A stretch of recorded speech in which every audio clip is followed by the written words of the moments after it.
Oh my goodness, man. This team's on a roll right now. I won't lie.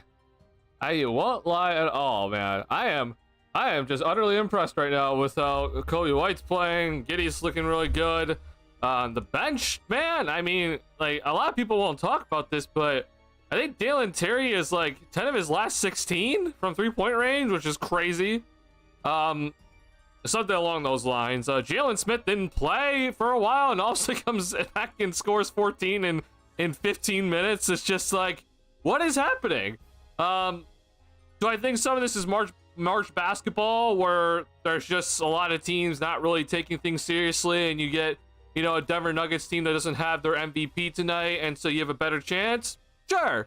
But I also just think that this Bulls identity that they've formed, that they've truly bought into with this team, is really starting to take them places. And I don't know if it's necessarily just like conditioning, or if it's just full out mentality, if it's just wearing the other team down as the game goes on. Like, I'm not really sure, honestly. I think we'll have to kind of we might get the answer maybe, like, you know, next season, if this is the style of play we continue to have. But I really think that this sort of identity is just, they're so bought into it that we're really just seeing a bunch of teams right now, they're faltering come end of game. And it's not like some of these guys aren't playing that many minutes. Like, Kobe got almost 40 minutes tonight, and we saw him going constantly to, like, just on fast breaks in the half court. It didn't matter. Dalen Terry, you know, as a bench player, he played 30 minutes tonight, and these guys just seem so much more conditioned to play that style of basketball that it's catching the other team off guard, and that they're exhausted at the end of the game. And I'm just shocked by it, because I think out of all places to go to where I thought that this style of basketball might come back to haunt the Bulls, it would be in Denver, where the Mile High City with the air, it's not great.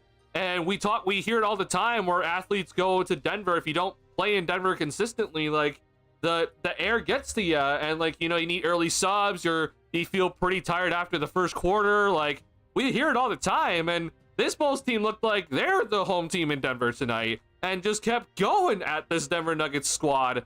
I tweeted out after Giddey hit that 3-point shot, the Bulls at that point, so they ended with 31 fast break points tonight. Denver had 11.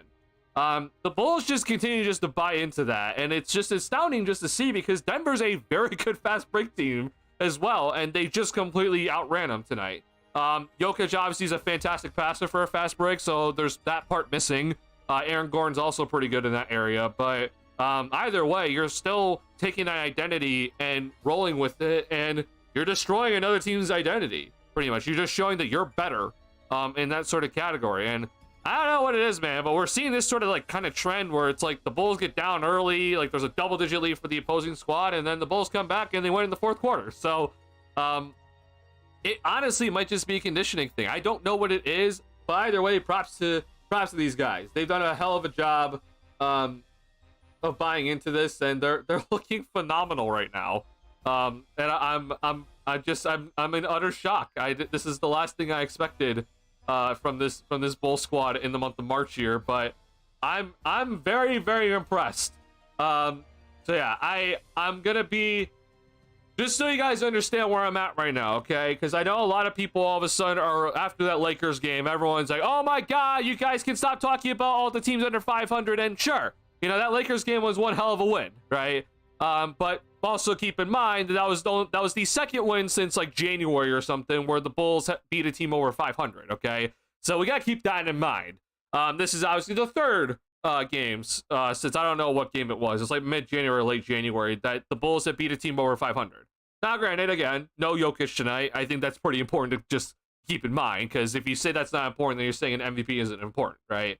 But I mean, it's the cards you're dealt. You got to go out and still win the damn game, and the Bulls did that. So props to them for winning it. But I also want to keep this in mind. We're in a month, okay? This is a month of what we're seeing right now.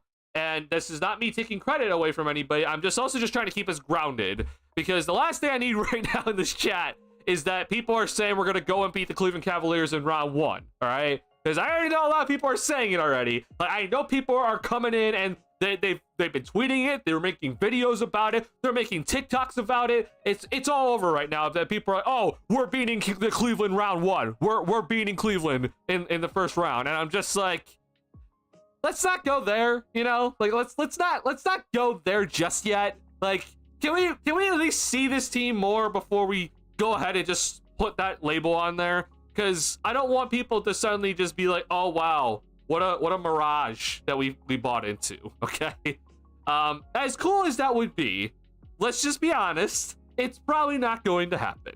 But that being said, I want to give these guys credit, and I think Billy and coaching staff deserve credit.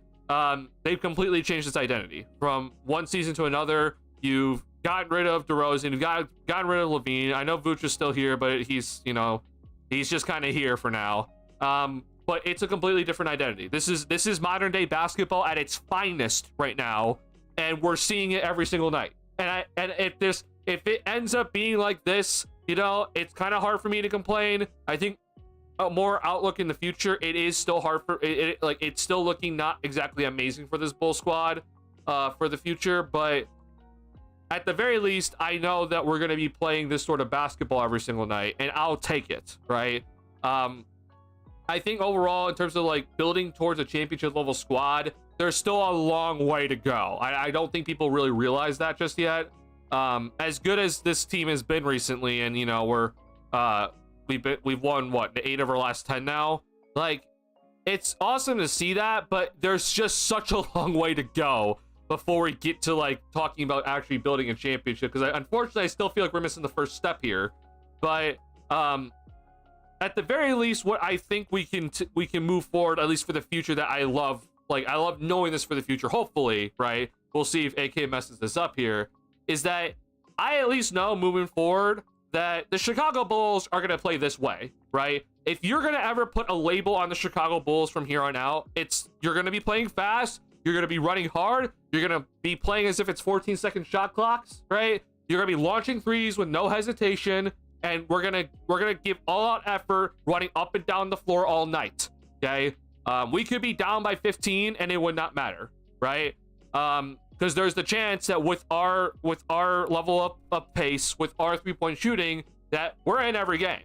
It's quite the opposite of what this Bulls team was, a couple years ago, where it felt like whenever we were up by 12, there's always a chance we lose the game, right? And if we're ever down by double digits, we're done because we don't shoot enough threes, right? This team is fully bought into the modern day style, and that's something that I can at least like rest with. Like, that's a very, very, very good thing to move forward with.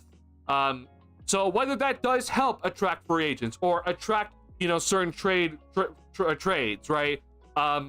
Maybe it helps the front office envision a better team. I don't know what it's going to be, right? But at least we got that.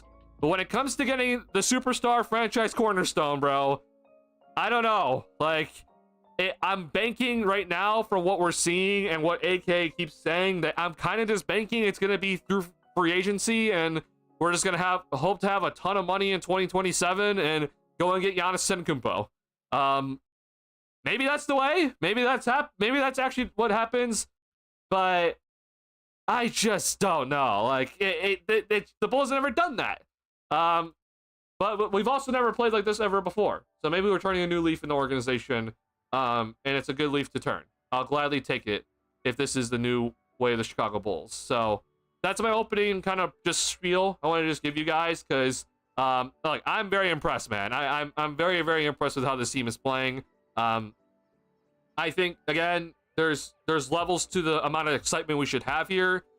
We shouldn't be thinking that we're going to go and beat Cleveland in a 7-game series tomorrow. But I do think that with the identity that we've established, that the future looks a lot better than it did, 2 months ago. Okay. That does not mean that I think this team is on its way to a championship by any means. Okay. I don't necessarily think we had the best young core in the league. Like, if I were to choose young cores, this is not number 1. And it's definitely not number 2 or 3. But I do think that we're moving in the right direction as an organization, hopefully. And hopefully that gets us to the right path of hopefully getting a superstar. Maybe it requires some draft luck this upcoming draft, and we get Cooper Flag. Because if we get Cooper Flag, then I'm all in.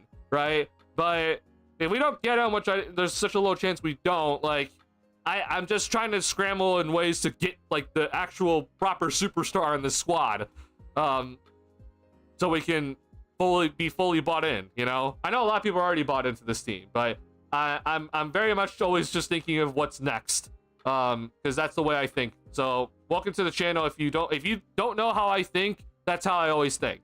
I know there's a lot of fans that just love just enjoying the moment, right? And I think that's a great way to be a fan of a team. But unfortunately with me, I'm an analyst and I analyze consistently. So I always just say like, hey, this is the way I think it's out there for you. So criticize all you want. So what's going on, Viper Strikes? Team really fun to watch. This team really is fun, really fun to watch. I'm thoroughly just enjoying modern day basketball right now. This is great. This is what I've wanted to see for a long time with this Bull squad. It took a damn long time to get there, arguably a decade for us to get here, right? But we're there, right? And I'll be happy with knowing that moving forward. They know what to do with Giddey and Kobe. Yeah, honestly, I don't know what to do against Kobe either right now. Like, if I'm guarding Kobe White right now, I don't know what to do. Like, I'm being dead serious. This guy is just like, he's just draining everything. He is getting guys off balance so consistently at this moment in time. Guys are so scared of the three-point shot that they're running after him when he crosses half court that he can just go right around them. He is getting guys consistently off balance when driving to the basket and doing a bunch of moves that is like kind of like, I know he's had it in his bag, but he just hasn't really shown it too much. He's been phenomenal in this recent stretch, and I'm just like, wow, like, for a guy that's been talking about trading Kobe White all season long, because I don't know how the whole contract's going to work out with him. And, you know, he's officially now, after that Lakers game, he's officially in the 20-point per game ball club, right? We'll see if he ends the season that way, but I mean, another 37 points tonight's going to help that. But I mean, I said it, like, if he's going to average 20 points per game, then hey, I'm all for trying to keep him. The problem is that it's just been a really good month, so he needs to end the season this way. But I mean, all signs point to that this is going to continue. I hope, at least. I really hope it's not just like a good month for him. And that goes along for the rest of the team, by the way, because like, if you want to know a good month, it's Dalen Terry. Dalen Terry's having a good week right now, and that's not going to stay consistent for him. But I mean, Kobe, I mean, I hope. With Giddey, I'm also hoping this is the way of Giddey, but unfortunately with him, my biggest fear is just that I don't know if this free throw stuff is going to continue for him.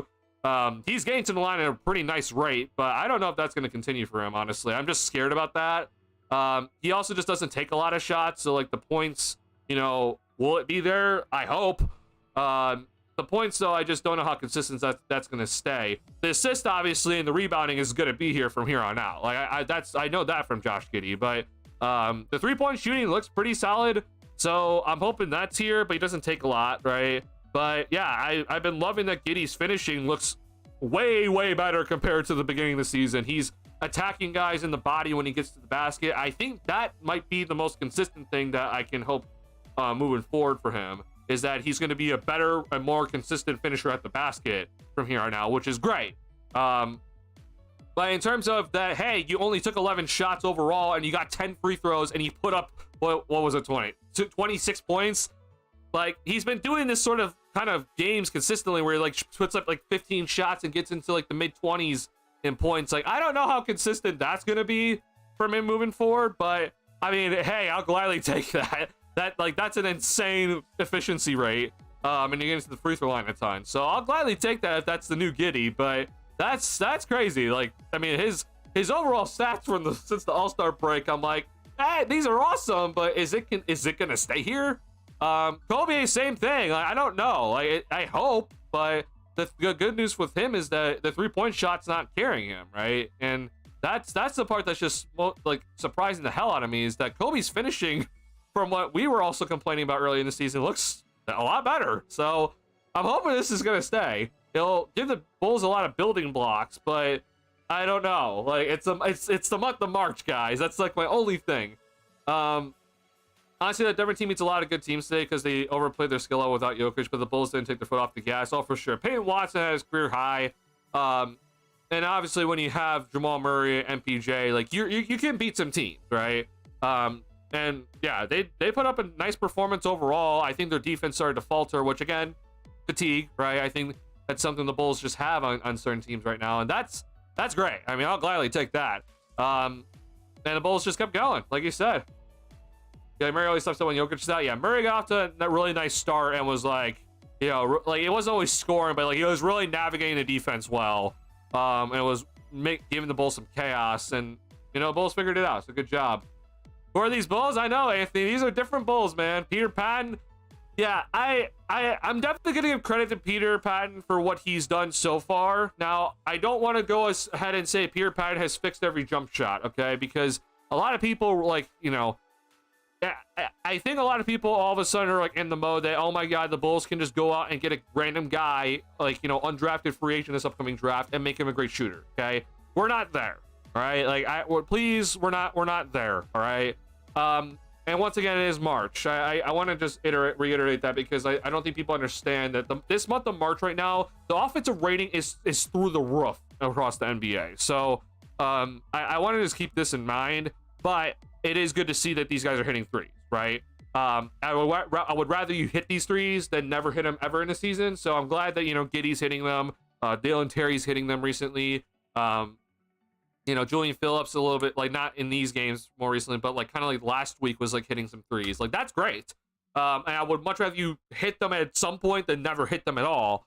But it's also just like, is this sustainable? So I think that's going to be a question answered more down the road. But he's clearly done a lot of work with these guys, and I'm gonna give him his credit there. He deserves a lot of credit. Took forever for the Bulls to get a shooting coach. Many teams have many shooting coaches on their staff for multiple seasons, so it took damn forever for the Bulls to get one. Don't know why, but thank God we did. And hopefully it pays dividends moving forward. Can we trust Billy to develop DT to be a legit role player? It honestly just comes down to his 3-point shot, right? I mean, Dalen Terry was 1 for 5 on the interior. Yeah, or sorry, 1 for 6 on the interior tonight. So it comes down to the 3-point shot with DT. So honestly, the question might be, does Peter Patton develop DT to a legit role player? I don't know. I still think this is just, I mean, Dalen Terry in his recent games, it's unsustainable for him, unfortunately. I mean, like, if you want to just look at these last couple of games here for DT, which again, awesome for him. I'm happy for him. I'm genuinely happy for him. I'm just looking at this though. I'm just like, I don't like, this is not going to sustain. Like in these last 3 games, he has taken a total of 11 threes and he's made 7. Like you're 7 of 11 from 3-point range in your last 3 games. Like that's not going to continue. I'm sorry to say that, but the unfortunate reality is that will not continue. And unfortunately, like that's been kind of like a lot of his offense in most of these games. In this one, you know, against the Lakers, like he made some interior shots, which is great, but you know, a lot of the times it's just like, hey, can you hit the 3-point shot? And that's kind of the big thing with him. So this is unfortunately, this is unsustainable for him. But can he develop into a 38% 3-point shooter like how Giddey's doing right now? Like that'd be fantastic. Because then you'll get minutes, right? That's gonna be the big question, and I just don't know. Like, I hope, right? But I do really think we're gonna have to see, like, is this sustained success, you know, heading into next season for some of these guys, or is this just, you know, a good month of March? Because unfortunately, the offense around the league right now is skyrocketing. So if you're wondering about the Bulls' recent offensive stretch and like, oh my God, the Bulls just suddenly turned into that good.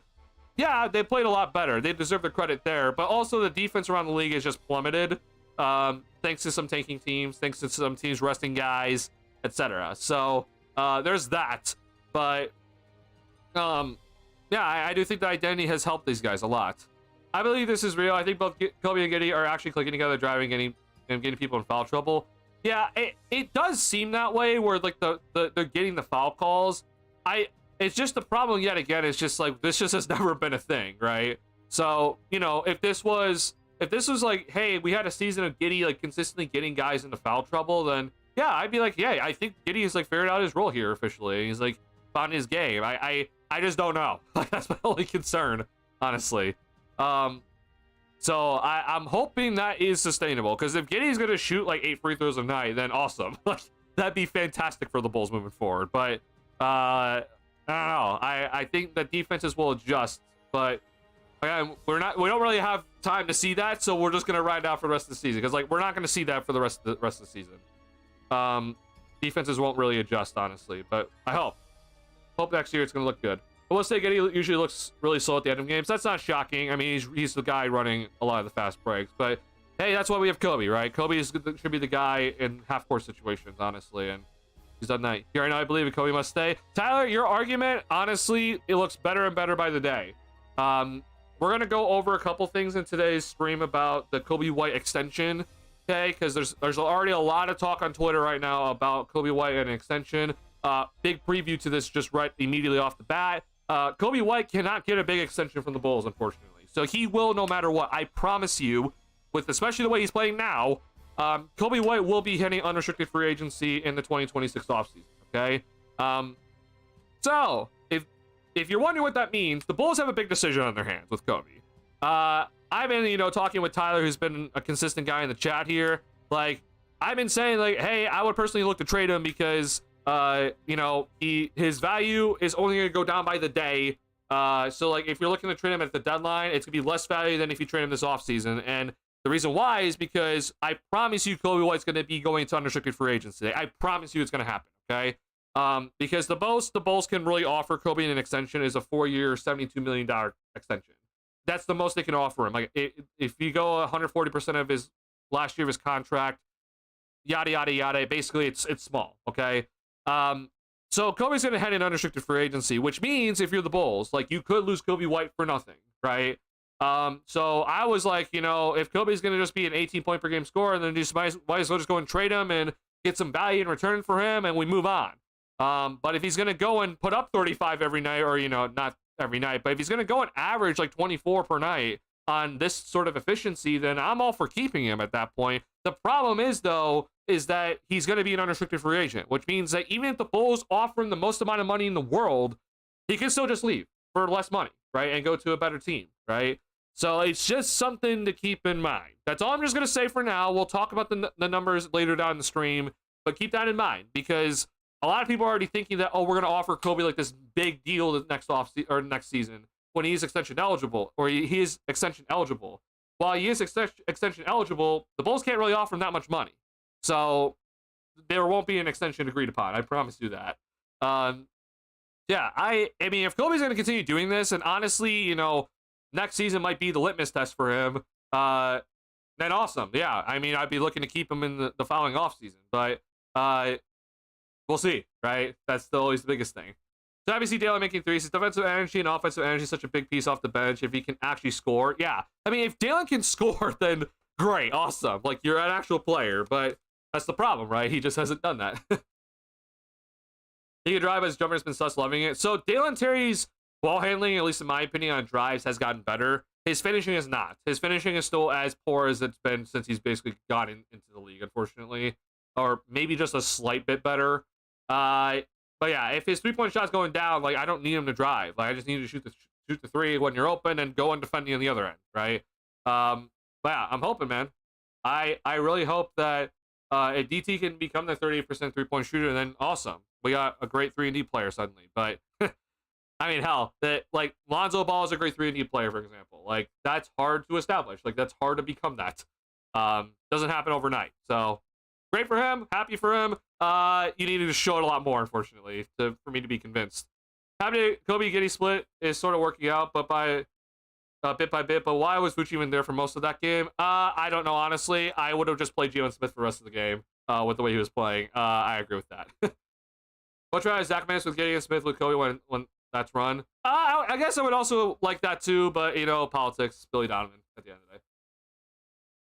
I can't believe they're about 500 on the road and they're playing shit out. Well, bro, this has been a consistent thing. All season long, the Bulls have just been a okay, kind of okay to bad road team, and now we're officially over 500 on the road, which is crazy. We've been an awful home team for whatever reason this season. I don't know what it is, but we are awful at home this season. It's so funny to look at. But yeah, I personally don't get it. United Center should be a place where you should win if you're the Bulls, but we don't. So awesome. Yeah, I don't get it either. So maybe honestly, for my sake of like, hey, I think we should still miss the playoffs. Us getting the home court advantage, it's the 9 seed, might actually play into our favor, or at least into my favor at least. But I know a lot of Bulls fans are looking forward to maybe going to that game. Giddey's at poor stamina, but there's a shift to slower and Kobe at the end. I think Giddey loses momentum as well, but fitness is definitely a thing. I mean, again, like the game slows down as you get later into the game, right? Like even in that game, we saw the Bulls were running it all over the place, but in the last 3 minutes, it slowed down, right? That's normal. So I think having Kobe is very important down the stretch. No, Cleveland's a terrible matchup for us. Oh my god. Oh, Cleveland's an awful matchup. Like Cleveland's a worse matchup, at least in my opinion, than Boston. I think Boston we get wrecked, but yeah. Well, I don't have faith, unfortunately. Negative Nancy. I mean, how am I being negative Nancy when I'm enjoying what I'm seeing? I'm just pointing it out, like, hey, like if we're all about talking about winning a championship down the run here, like, are we on that path? Like, I don't know. Questions, you know. Not gonna judge everyone's fitness when he finishes a 6-game road trip with high altitude in Denver. That is also fair. Now, Giddey missed a couple of games of the road trip, but it is also fair. Good to win, but it seems Billy can't make up his mind when Jalen Smith to play him or not to play him. That is the question. That is honestly a major question, honest. Like, I really do think that's going to be something to look at. Personally, I would play Jalen Smith. Like, I know a lot of people have been loving Zach Collins, and if it were up to me, guys, I would bench Vucevic and play Zach Collins and Jalen Smith for the rest of the season. But that's not going to happen. They're going to play Vooch.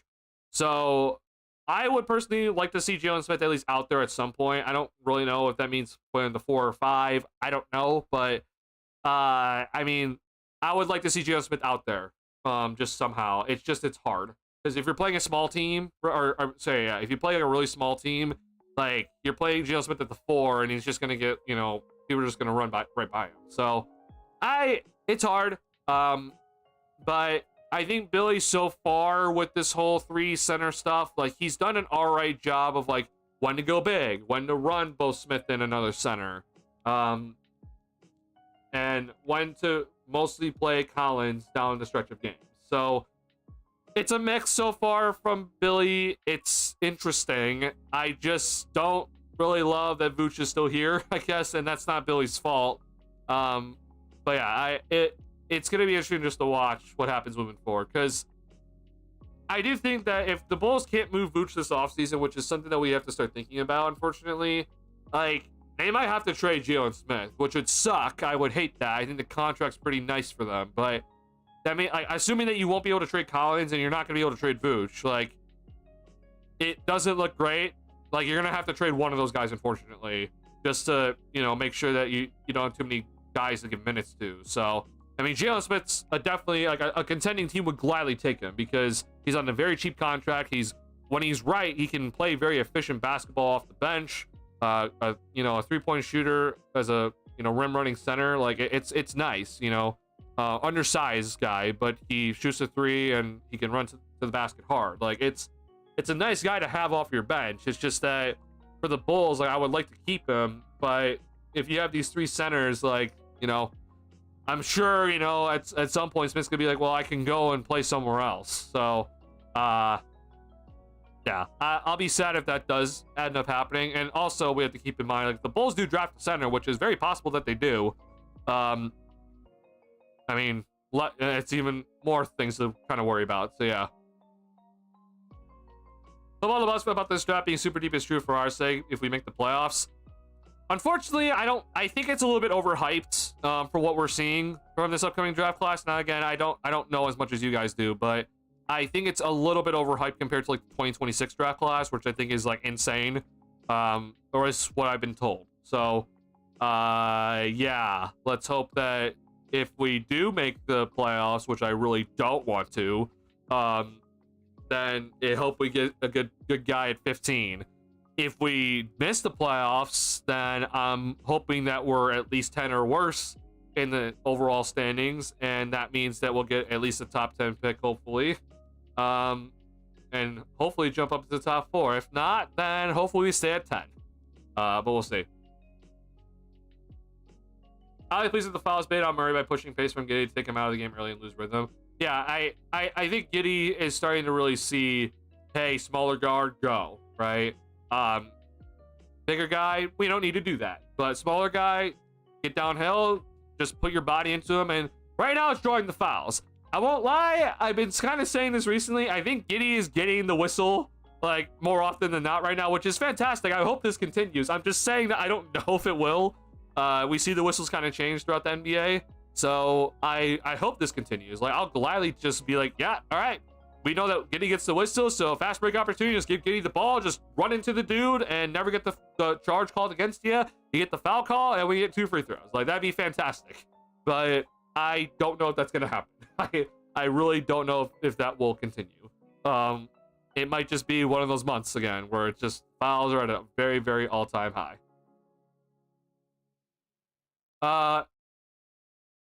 Because I don't think you can really criticize Donovan much for what he's doing with what he has, not gonna lie. I think there's always some criticism for Donovan at the end of the day, but I think with this situation, which is mostly not his fault with the centers, I think he's done okay. So I'm not gonna be like too harsh about it, but you can definitely criticize during some moments where it's like, I don't think Vooch is really playing that well, and if we're all about like, hey, you got to earn your minutes on this squad, then you know, Vooch in that Utah game, like, I don't really need to see Vooch out there, so play Collins and Smith instead. Like, I think that's okay to do, but you know, overall, I think he's done all right. Was Rory Murray's going to drop 30 pregame? Oh, I mean, I was definitely worried about that as well. But hey, you know, what we keep him to, honestly, I don't even know what we kept him to tonight. 28. You know what? He basically got there, but just under. Good job. Taylor Terry, I told you. I mean, Joseph, I've been told a lot about Dalen being good, and I'm just like, hey, nice couple games, and then it's like the next game, I'm just like, where are you? Like, I don't want to do this, but remember that Phoenix Suns game? Like, played 4 minutes, missed a layup, got 2 bad turnovers. Like, it's just the unfortunate part about DT is that it's ebbs and flows, it's ups and downs, it's a straight up roller coaster. So we're right now at the very peak, and I hope we stay there and it never goes away. But I just, we know this with DT, unfortunately. This is his 3rd year. Like, he's just a very inconsistent player. Now, it's also the reason why, if you're wondering, like, he doesn't play a lot. Like, well, if you're inconsistent, you're not going to get consistent playing time. So he's going to get this playing time for now. You know, with Trey Jones out for the next 2 weeks, you know, no Ayo, and we'll see if Lonzo returns soon. I mean, we got a good update today. But, yeah, he's got to take advantage. And right now, in the last 3 games, he's taking advantage. So props to him. But you got to continue taking advantage. You can't disappear in the next game because you disappeared against Phoenix, unfortunately. So keep going. Josh Giddey Alexander's gonna get in the line the first step. Oh yeah, I mean, yeah, he was just straight up like, I'm gonna run into you and there's nothing you can do about it, and the charge won't be called against me, and we'll get the foul call and I get 2 free throws. Like, perfect. I'll glad if that's the way Josh Giddey's gonna get his fouls. Awesome. I just hope that whistle just doesn't go away. But yeah, we'll take it. I think it's safe to say Giddey is a playmaker, not just a good passer anymore, fam. I mean, the way he's played recently, like in the recent play, he's definitely been a playmaker recently, right? It's just that, again, it's just been post All-Star break though, which it's been a nice amount of time. So I'm more convinced than I was, you know, obviously 3 weeks ago when this was happening. But you know, unfortunately for the NBA, you can't just be good for only like 30 something games, right? Or I guess in the Bulls case, it's like 27 post All-Star break, right? Like, I need you to do this for an entire season. So it's great. I'm very happy he's gone out and done this. And it gives me more faith that heading into next season that he will continue doing this. But I mean, just like how we said with Kobe, like, you can't be good for only 3 months. Like, you gotta get through the entire season, bro. So hoping this is not just a flash and it's like, hey, we're gonna go into next season and Josh Giddey's gonna be averaging 18, 8, and 8. Like, great, awesome. Then we're looking at a very, you know, probably secondary slash, we'll see who the rest of the guys are on the squad, but probably like a really good secondary ball handler option for this team that's gonna be one of your better rebounders and probably one of your better help defenders, what he's doing recently, but be a very good connector on the floor, right? Is he your main guy? No, he's not your main guy, but he's a very nice piece to have, which is great. So I'm hoping that's going to be the Giddey moving forward.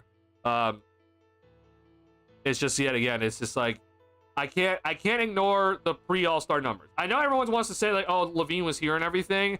I get that. But the only problem with that argument is that, let's say, for example, that Josh Giddey, or let's say for the Bulls, like, let's say if they just suddenly get Cooper Flag, miraculously this upcoming offseason in the draft. Like, Giddey's ball handling, or Giddey's overall touches with the ball as the main ball handler, it's going to decrease, okay? So, while knowing that, right, where, Cooper Fly's going to get more time with the ball, which means less time for others, which also includes Giddey, like, where are you as a player? That's, like, my only thing. It's like, Giddey could have still have done, better finishing at the basket with not having the ball in his hands as much. Like, that's not something that it requires you to have the ball in your hands as often, okay? Like, you could still go and be a good finisher without the ball in your hand. Like, many players do it, okay? So, I'm just like, is this finishing just something that he needs the ball in his hands constantly to get the best out of him? And even if that is the best out of him, like, he hasn't put up a 30-point game this year. So, like, you're not going to give him the ball every single night as, like, the guy. Like, he's your 28-point per game scorer and putting up a triple-double type number. Like, it just isn't, that's just not going to be the way. So, as a secondary guy, or maybe even third option on offense, like, what are you bringing? Like, are you going to be a guy that's going to be reliant in terms of your efficiency and be able to still consistently finish around the basket and hit your three-point shots, which you've been doing recently? Then awesome, right? Then you're one hell of a guy to keep around and be on the starting roster. If not, though, like, this is the fear. Like, this is the reason why, like, everyone, especially me, was like, well, there's a reason why you got traded from Oklahoma City. Like, I understand, like, hey, there's a bunch of guys there, and so if he wanted the ball, like, okay, you're getting the ball here, but, like, you're gonna have to really start proving to us soon that if you're gonna want to be the guy, like, the main guy, like, you're gonna have to really start showing, like, okay, I can go and create my own shot no matter what. I can go and put up, 30 any given night on great efficiency. I can go and shoot 20 shots when my team needs it and give you 30 points. Like, that's the main guy. Being a secondary guy, like, I think he can kind of be this and be maybe the secondary guy, what he's doing recently.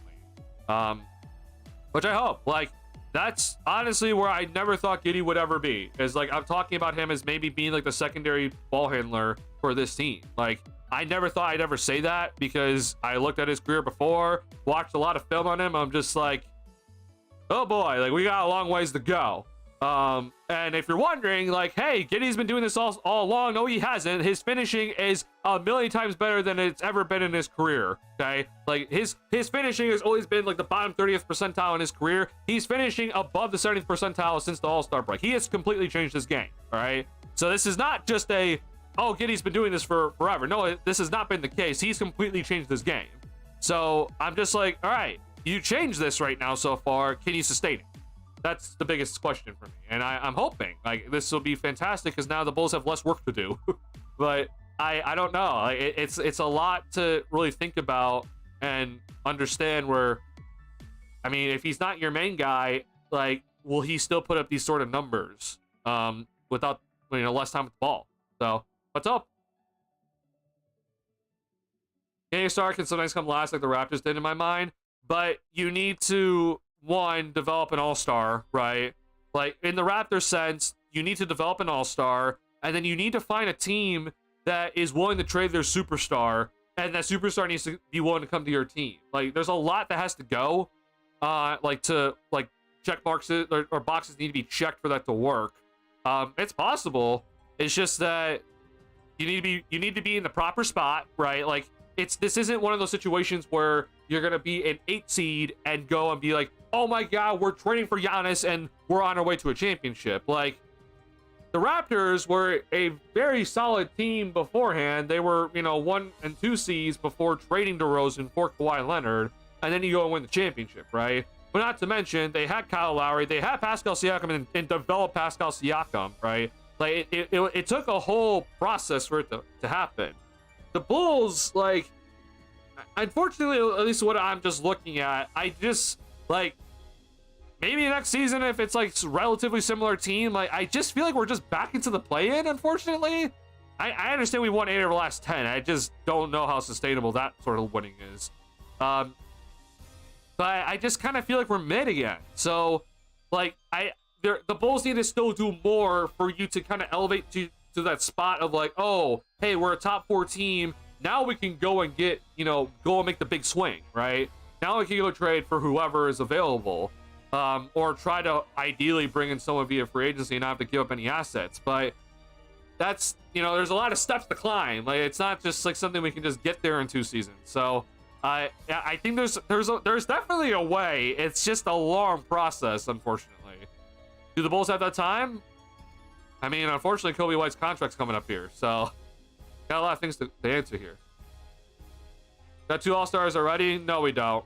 Like, until these guys are officially named All-Stars, I'm not saying these guys are All-Stars. Like, I think Matas Buzelis has All-Star potential, but I'm not here saying that, oh, we were All-Star power forward moving forward. Like, we can't say these guys are All-Stars until they're officially All-Stars. Like, that's not something we can just be like, oh, this guy's an All-Star move, like, no matter what. Because, like, yeah, I think we could just go ahead and just be like, yeah, Patrick Williams was going to be our All-Star forward in 2020. Like, we don't do that, okay? So, yes, they've been playing fantastic recently, but we're not going to be suddenly just saying, hey, these guys are officially All-Stars, moving forward. Like, we don't do that until they officially make it. There are a lot of guys in this league that played All-Star caliber for a month. Like, it happens. There's plenty of people that go on, hell, Kobe White was an All-Star last season for about 3 months. And he didn't make the All-Star team, and then he didn't look like an All-Star for the first, 3 months of this year. So I'm not ready to say that just yet. We're not there yet. I hope we get there with these guys. It'd be fantastic to have White and Giddey as our backcourt duo as the All-Star team. I don't think that's a championship caliber winning team, but it'd be a nice, building foundation to have. But we're not saying these guys are All-Stars just yet. Not yet. That's not me saying I'm hoping for their downfall. I'm just saying that we can't jump that far ahead, because that's you assuming that, hey, we have our All-Star backcourt in the future when, maybe 3 years down the road, neither of them are All-Stars, and we're like, oh wow, we thought that these guys would be our All-Stars of the future, and they just never developed into one, unfortunately. Man, what a setback. Like, we should never do that. We can talk about their potential, but we're not here to say, oh, these guys are solidified All-Stars no matter what. That's not a good way to think about it. Dalen's a budding stopper. I've been told that for every single season that Dalen Terry has been in the league, that he's a budding stopper. Hence the problems that we've seen in his career. So, whatever you think. How do you feel about Giddey and Kobe being our backcourt in the future? It matters what you do with the rest of the team. If you go and pay Giddey and Kobe $80 million combined, I don't feel great. And I should also say, if you don't have your superstar set in stone moving forward, like we're talking about your main guy. Like, if you don't have your main guy ready in place, and you go and pay these 2 guys $80 million combined for the next 4 or 5 seasons, I don't feel great. Like, I feel like we're just a mid team again. Now, if you have your Cooper Flag, or if you have, your Dylan Harper, I guess, which would move Giddey to the forward spot, or you feel like you have your main guy, then I feel pretty good. Like, I feel like that, if assuming that this sort of level of production can be sustained, then I'm feeling pretty good. Like, I think we're moving in the right direction. But in terms of just like, hey, the Bulls, won't have a top 5 pick in the next 2 drafts, and we paid Giddey $35 million and Kobe White $35 million. So we're paying these 2 guys that, let's just say, because of our losing record, that neither of them were All-Stars, and in 2026 we're paying both of them at least $35 million, or both of them $35 million for $70 million combined. Like, I don't feel great. That's not really making me feel too good. Now, if they develop into All-Stars, that's a different story, but I don't know if they will. So I think there's a lot still on the line. I think Kobe's, overall value is still a TBD. And we're gonna find out Giddey's value here soon. So I'm not feeling that spectacular, unfortunately, as some people might want to kind of be feeling right now. God, holy crap! I need to keep going here.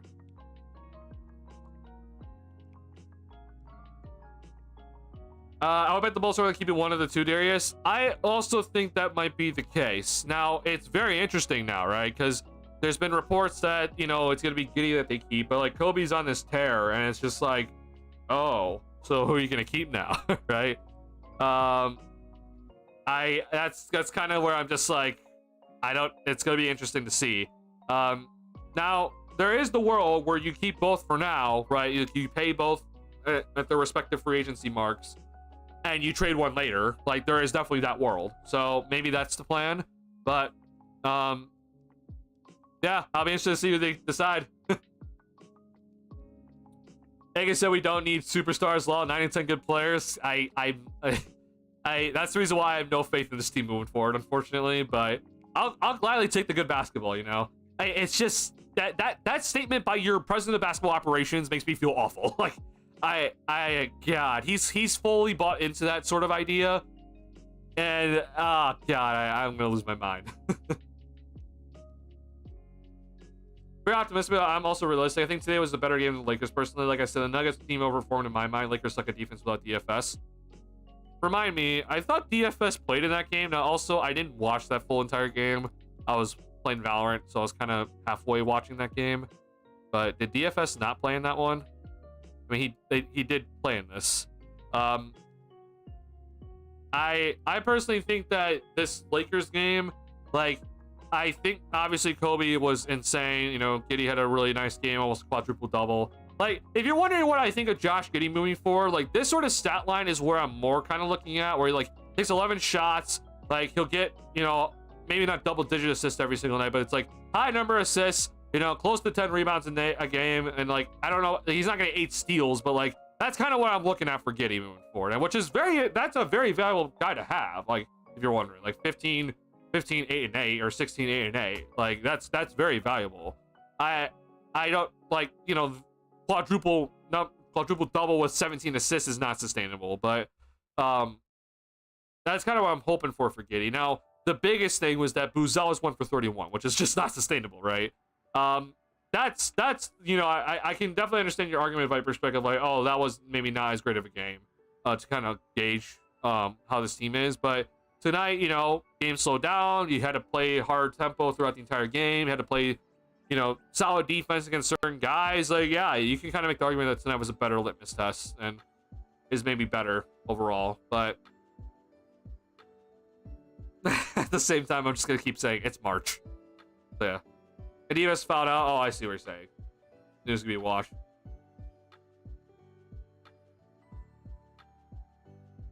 Lakers should auction off Luka to the dopiest GM in the league. The dopiest GM is who?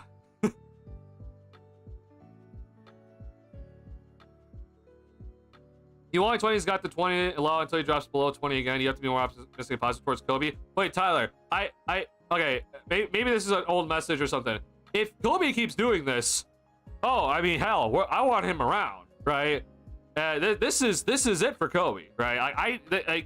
I don't need 37 tonight, but if he's going to consistently give you this 20, which is now what, 14 in a row, like, that's, yeah, hell yeah, we're keeping him.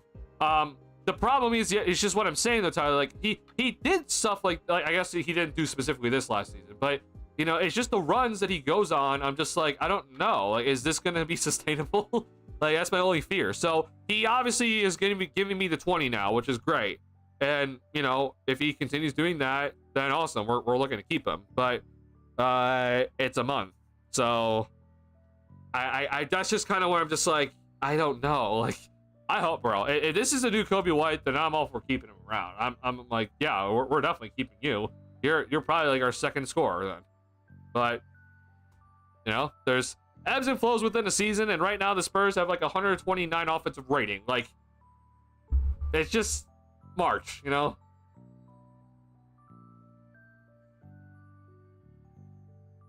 Probably drive and kick mostly just drives early on. Oh, yeah. I think the drive and kick was later in the game, and the Bulls did a good job. He team out with DeMar, became a whole new player after the Pat Phoenix game. Yeah, honestly, he did. Don't know what happened. I don't know. Maybe DeRozan, like, injecting him with something. You know, his finding himself, he's got more to find. I mean, what else does, like, I guess he has more to find in terms of his finishing, but he just has never been a good finisher, so maybe. They get time to trade high and Kobe for a younger, more versatile piece that can fit with whatever gets selected as a future star. The problem is, like, how do you get the future star, right? But yeah, I mean, there is that possibility where it's like you make the trade, right?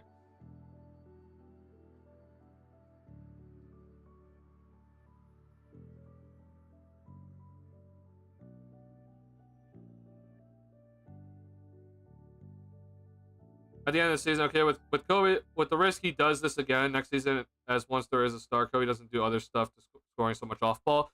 My only thing with, like, so here's what I'm saying, Charles. Like, I agree that if Kobe's only putting up 18 points per game, then yeah, like, that's a problem. Like, he's not efficient enough. He's not giving you enough points where it's like, okay, he doesn't do enough for you to be like, yeah, it's fine to keep him around and etc. And if you're not scoring, like, you're not doing enough, right? The thing is, though, with what Kobe's been doing recently, and this is what's different, okay? He's not relying on the three-point shot. He's consistently getting into the lane, and he's breaking down defenders one-on-one, which is a very valuable skill set that never shows up in the box score, right? Like, if Kobe's going to be able to give me 20 every night on better efficiency, and he's consistently breaking down guys one-on-one to collapse the defense, then I don't need Kobe to go and do other stuff. I just need him to do that, right? Because that's invaluable skills to have, where it won't show up in the box score every night. It's not going to show up, you know, and be like, oh, that was the most impactful plays or anything like that. It's not going to go down as like, wow, Kobe did all the little things. But that's an invaluable trait to have, where I'm like, yeah, I want that.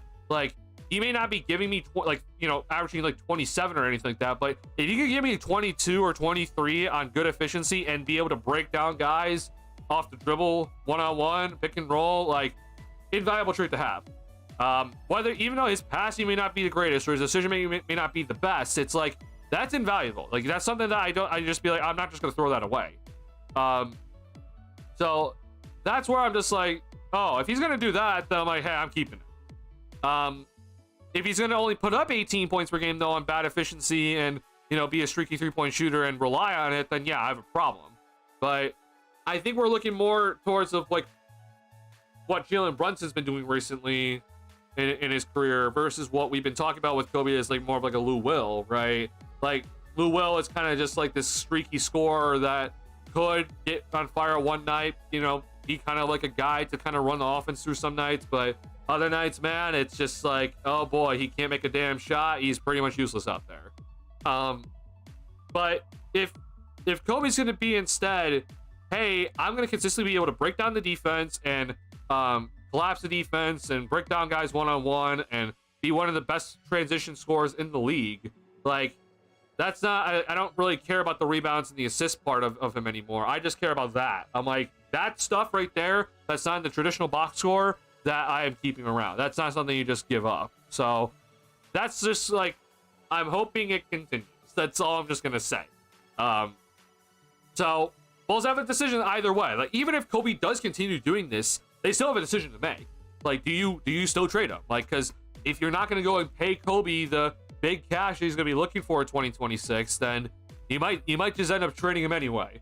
I personally wouldn't do it if you think he's gonna be this good, but it's something to think about, right?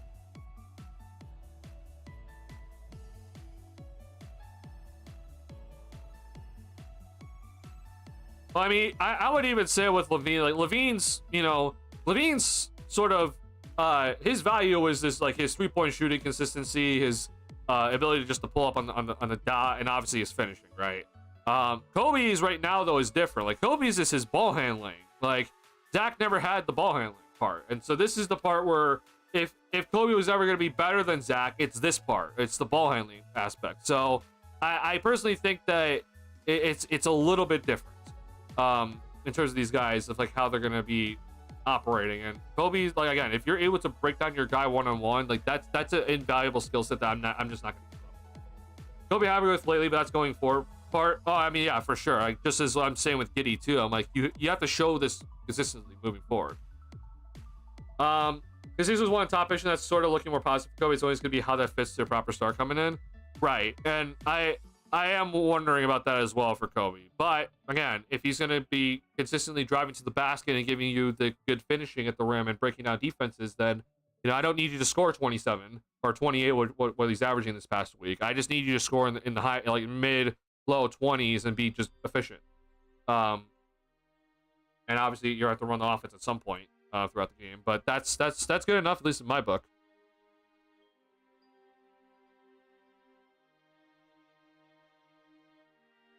Giddey could have that issue, but the Stars is a center or a wing. It's okay fit-wise for me.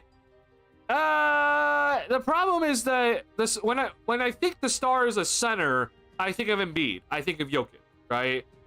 Those guys, it runs through them. Like the ball's in their hands. So I don't really know how like another star besides like Wembanyama. Like as much as we want to say he's a center, like Wembanyama is a Kevin Durant, but he plays center defense. Like I don't really know what to look at him as. But like the ball's in his hands as well. Like even though he's center, like the ball's in his hands. So I even still think that even if it is a power forward / center, it's like I still think the ball's in their hands like most of the time. The only guy I can really maybe even think about is like maybe it's like an Anthony Davis type, but like where are you gonna find an Anthony Davis, bro? Like so you're not just gonna like find an Anthony Davis just kind of randomly. So that's like my only thing. But like if you're wondering, like a Giannis has the ball in his hands, like he's a power forward or power forward, like the ball's in his hands. Like if you want to count Tatum as a power forward, the ball's in his hands. Like it's just kind of how it is, right? Phillips down and Montes are the fit. I might as well keep Pat. I mean, you're stuck with Pat. I promise you that. I like Phillips. I think Booz Ellis is probably your, unless you get a starting power forward or something. Like, he's probably your power forward of the future here for now. But yeah, we'll see. He was hitting them at like 50% February. Yeah, that's obviously not sustainable. And he dropped down to coming into like 36% in March, which is more traditional, right? Obviously tonight's gonna help his average, but like that's kind of where I'm just kind of at with the 3-point shot. Is like, yeah, hey, you know what? You're probably 36-37% right now, which is that's good. Like you've definitely improved. The finishing though is what I'm just like, that's the part where I'm like, wow, like you've really taken this major step here. That's like, yeah, maybe that's gonna stay consistent. I hope, but I don't know. I'm just hoping it's just not like a, everything's just kind of rolling in step a month. But I think it's gonna be all right. You still want to see more from Giddey? I don't need to see more from Giddey. I need to see this level of performance consistently from Giddey. Like, I don't need to see anything else, right? If you're gonna just put up 26 and 9 and 8, like yeah, that's perfectly fine. I'm like, hey, go and do that every single night. I don't have anything to say. But what I do need to see is that this isn't just something that is just going to be done for the month of March or post All-Star break, right? I need you to head into the next season and continue doing this sort of stuff, because that's how it goes, right? Like, I'm sorry to break it to y'all, but if Josh Giddey goes back to a 14-point per game scorer and averages like 6 and 7, this is not what he's doing in the month of March, right? Like, that's a completely different player compared to what we're seeing recently. So, I'm sorry, but if he goes back to only giving me 13, 6, and 7, like, that's not that. I don't care what you did in March. Like, you need to go and do it every single night. So that's not me saying I need to see more from Giddey, because he showed me the more. He showed me that his three-pointer looks good. He's getting to the free throw line, and he's finishing better through contact at the rim. So he's shown me everything that I needed to see from him in terms of more. But what I need to see now is, okay, can you go and do this next season, right? Can you do this night in, night out, all 82 games? Obviously you can't, be perfect every game, but go out there and average these sort of numbers. And then, yeah, then I'm sold. And I know a lot of people are going to be like, that's harsh. Like, listen, bro, this is how it goes. Like, I think Bulls fans are just so ready for new talent, and they're so ready for a new present or something at Christmas that they're like, any sort of success for a young player, they're like grasping at it. Because if you're wondering how this went, we did this with Lauri Markkanen in the month of February. If y'all remember that, like Lauri Markkanen in that month of February in 2017, if I'm not mistaken, like everyone was like, oh my God, we got the next Dirk. Like, this dude is averaging like 27 points in the month of February. Like, this is it. Or I guess it was 2018. Like, this month here, like, everybody was talking about Lauri as like, oh, we got our all-star. We got it. This is it. Like, we got our guy. Oh my God, this is the dude. Next Dirk. Like, he's going to be our main scorer from here on out. Like, everyone said that. And hell, I even bought it, right? But we know how this story ended, okay? And even marketing this year hasn't even looked that good. And he had that one All-Star season, but like ever since then, he just hasn't looked that as good as that year. So this is the reason why I say it has to continue. Like, this isn't something that we can just do once a month or, you know, show up 1 month of the season and be like, hey, look, I'm averaging like a 22-point triple-double for Giddey in every month of March, and be like, hey, see guys, I'm really good for this 1 month, and then I'm like okay for the rest of the season. Like, that's not how this works. You need to go out every single night if you want to be an all-star. How people want to claim that Giddey is going to be an all-star for this Bull squad, you go and do it every night. This isn't a 1 month a season type of thing. You go and do it every night. So I hate to be that sort of guy, but that's the way I need to operate when it comes to this team. Rebuilding, like, it's hard to just be like, oh, we have our solidified, here's our guy, he's gonna be an all-star after a month. That's just not how it works. Do you think a match become a bit more athletic version of Joshua? I'm gonna be extremely happy. I would also be extremely happy, honestly. Y'all aren't LeBron coming in, these guys can grow. Well, no, I don't want necessarily LeBron coming in. I would love to draft a young up-and-coming superstar like a Cooper Flag. That'd be phenomenal, right? That'd be the most ideal situation, at least in my opinion, so that you you develop these guys and they play together and build a chemistry, and then hopefully soon, when they're hitting their primes, that they're all ready to go and try to win. The problem is that how did the Bulls get that?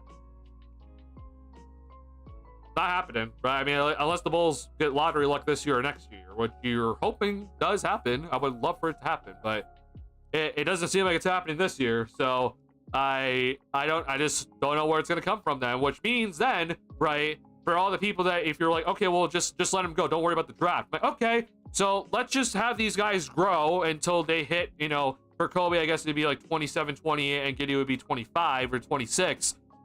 If you then are ready to go and compete for a championship, one of those guys is getting traded. Like, I'm sorry to break it to you, but that's how it's going to work. Like, someone's going to get traded between one of those two guys. So if you're going to want the superstar, it's a necessary sacrifice, because it's the only way you're going to be getting someone like that, unless you have the proper contracts ready, the proper young talent in hand that's not one of those guys, and the draft capital to go alongside it. That's hard to do.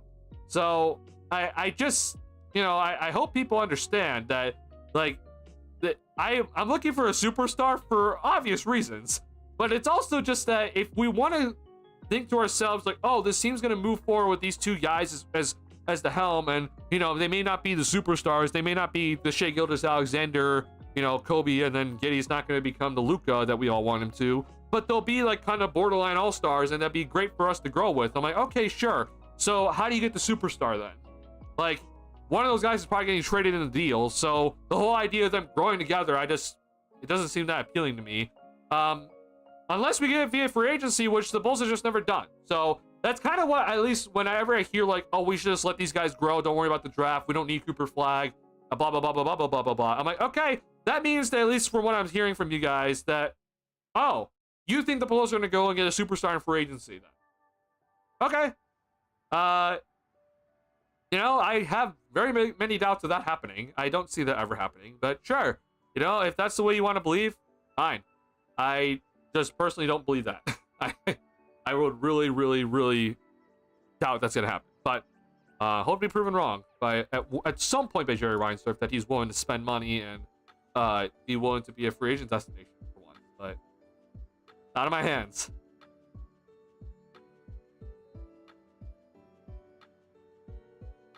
The Raiders are given based on like population or reputation, and once you get that reputation, you keep getting those foul calls.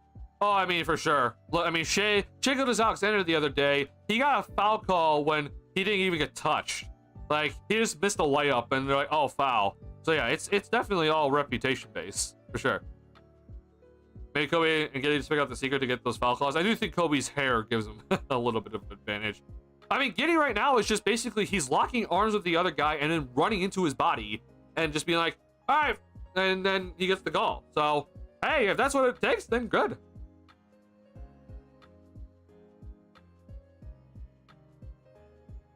Whatever you talk about, it's 5,000 feet above sea level. You run flat out for 30 plus minutes.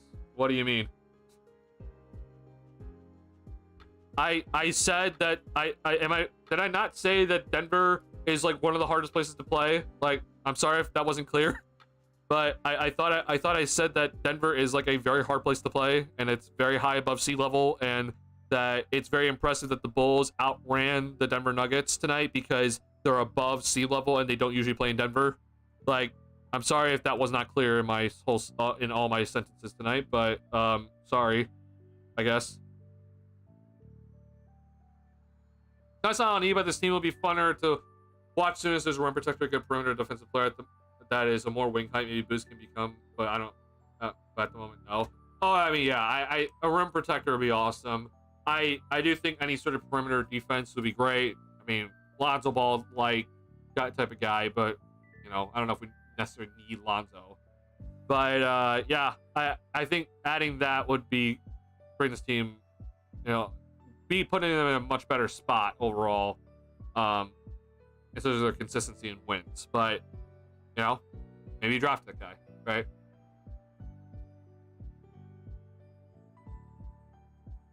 So in future seasons, how will those go after a full season in the playoffs, or will they be worn down too much? I hope they won't be worn down too much. That is one of the concerns, I won't lie. But again, so that the next offseason there'll be better players to offer a big contract to than Kobe. It's alright.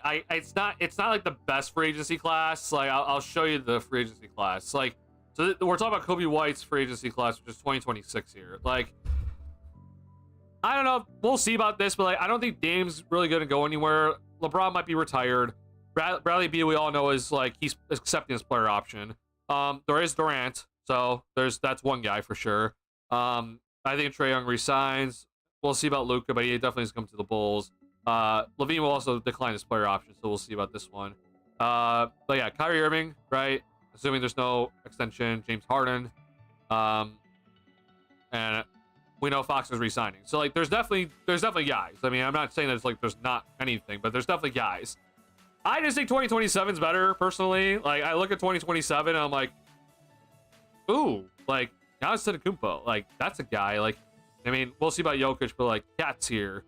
Mitchell should be here. Like, we'll see about Doncic, you know, etc. But like, also just kind of further down too is like Isaiah Hartenstein's available. DeJounte Murray will be healthy by then, but you know. But I just think that it's like this overall free agency class is like kind of better. But I mean, yeah, there's definitely guys that should be paid before Kobe gets paid. But once those guys are snatched, like who knows what other teams will be willing to offer, right? One of my concerns with the pace basketball is also the players on the roster are not among the fittest in the league. Giddey, Smith, and Kobe struggle in the back-to-back stamina-wise. I mean, I think Kobe's honestly done pretty well. I do agree that Smith has looked pretty winded, like even after just like 18 minutes in a game.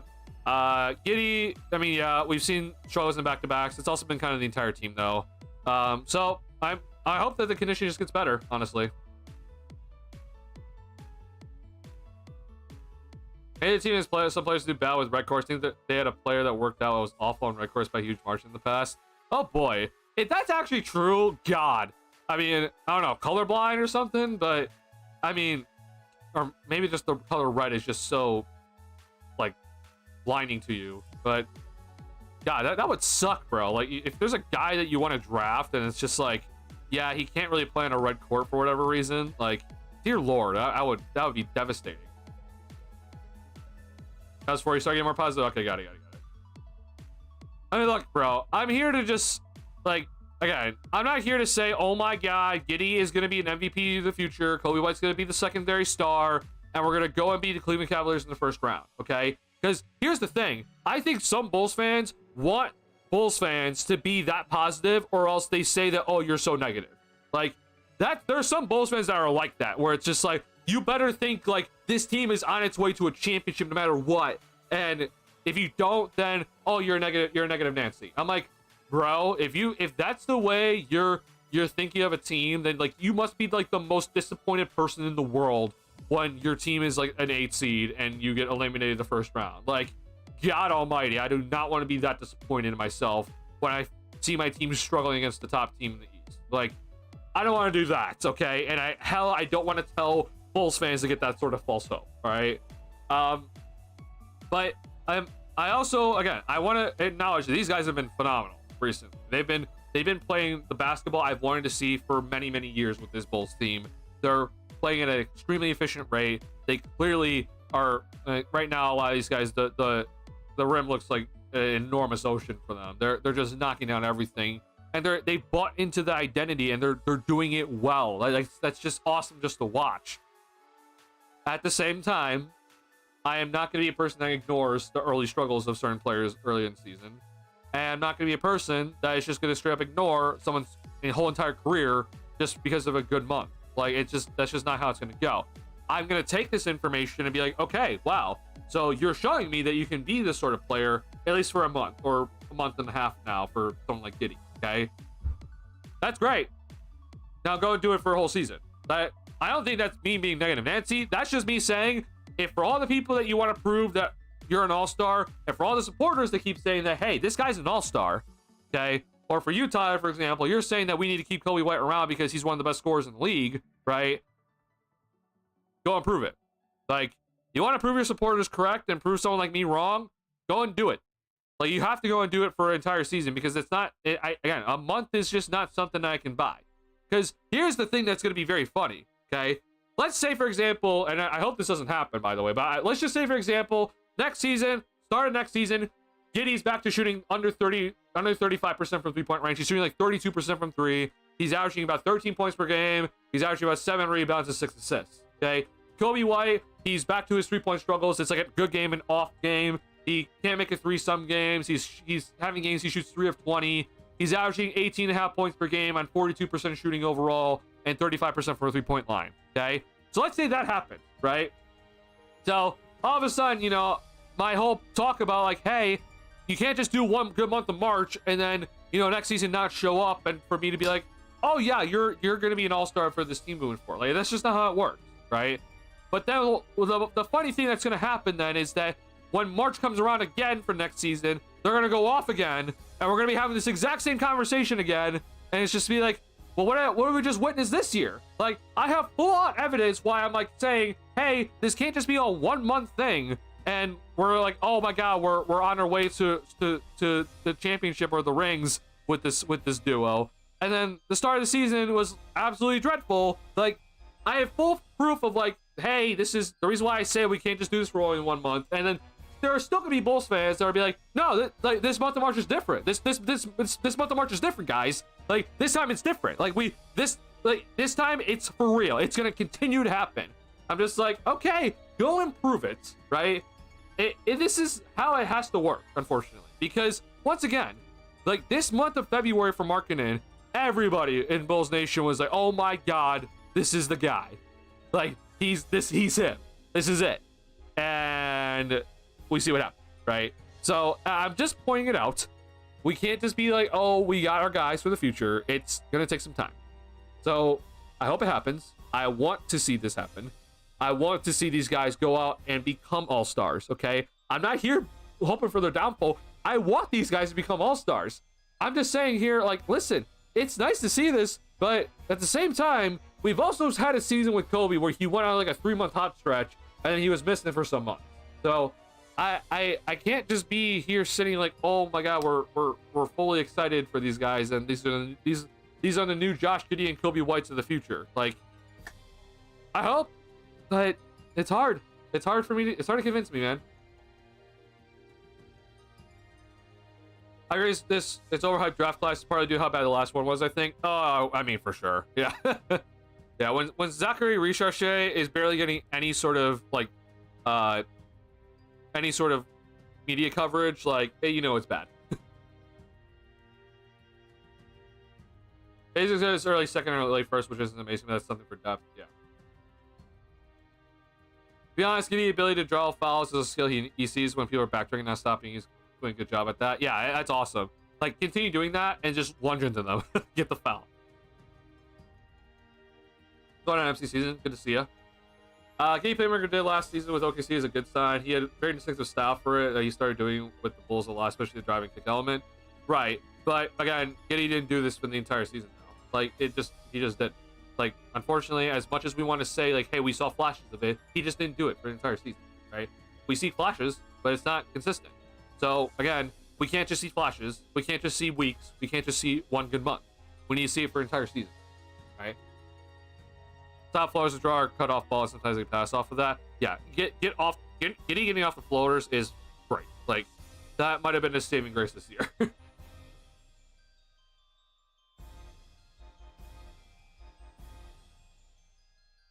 Wait, what?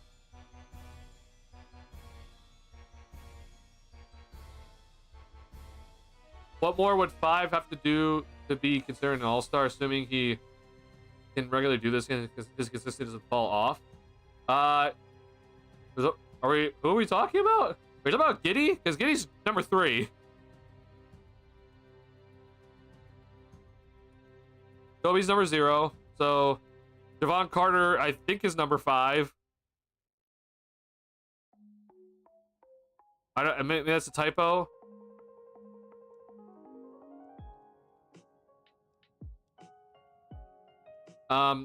So if you're wondering, like, hey, if you're gonna average 26, 8, 9, and 8, then yeah, you're an all-star. Like, no questions asked.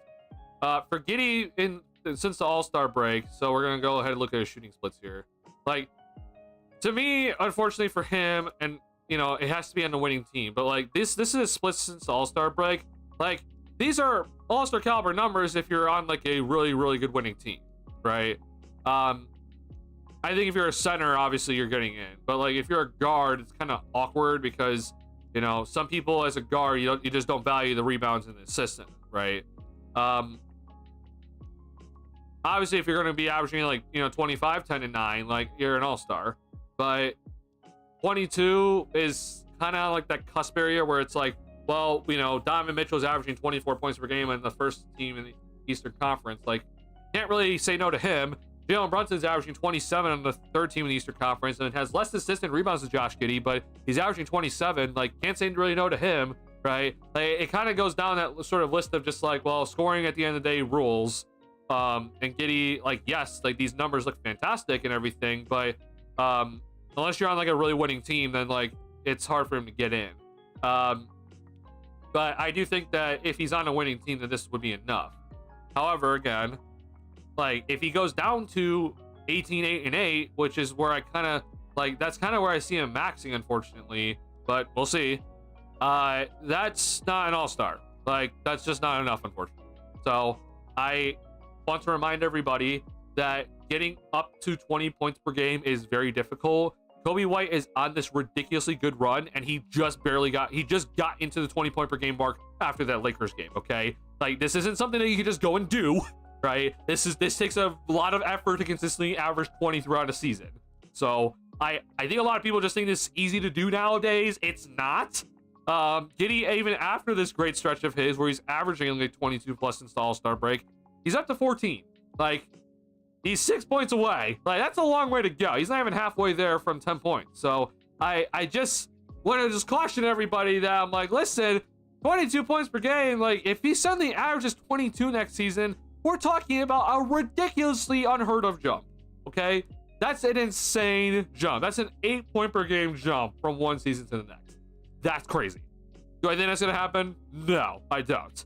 So can he get to 17? Can he get to, 16? Like, yeah, I think he can. Does he get to 22? 20? Like, even 20 is a 6 point per game jump. That's a serious increase. I don't know. We'll see. Efficiency and consistency is a big value for me. Anyone getting less ball? Oh, for sure. Hence why I've said about his 3-point shooting is important.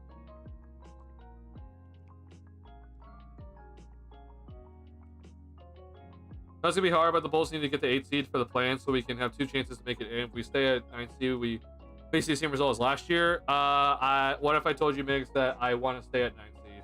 If we look back at the Caruso Giddey trade, do you think the Bulls have won it? So this is always just gonna be a topic of discussion.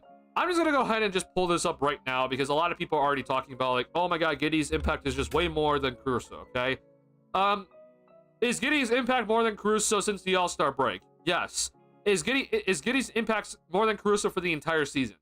That's pretty arguable, honestly. And honestly, there's a really good argument that says no.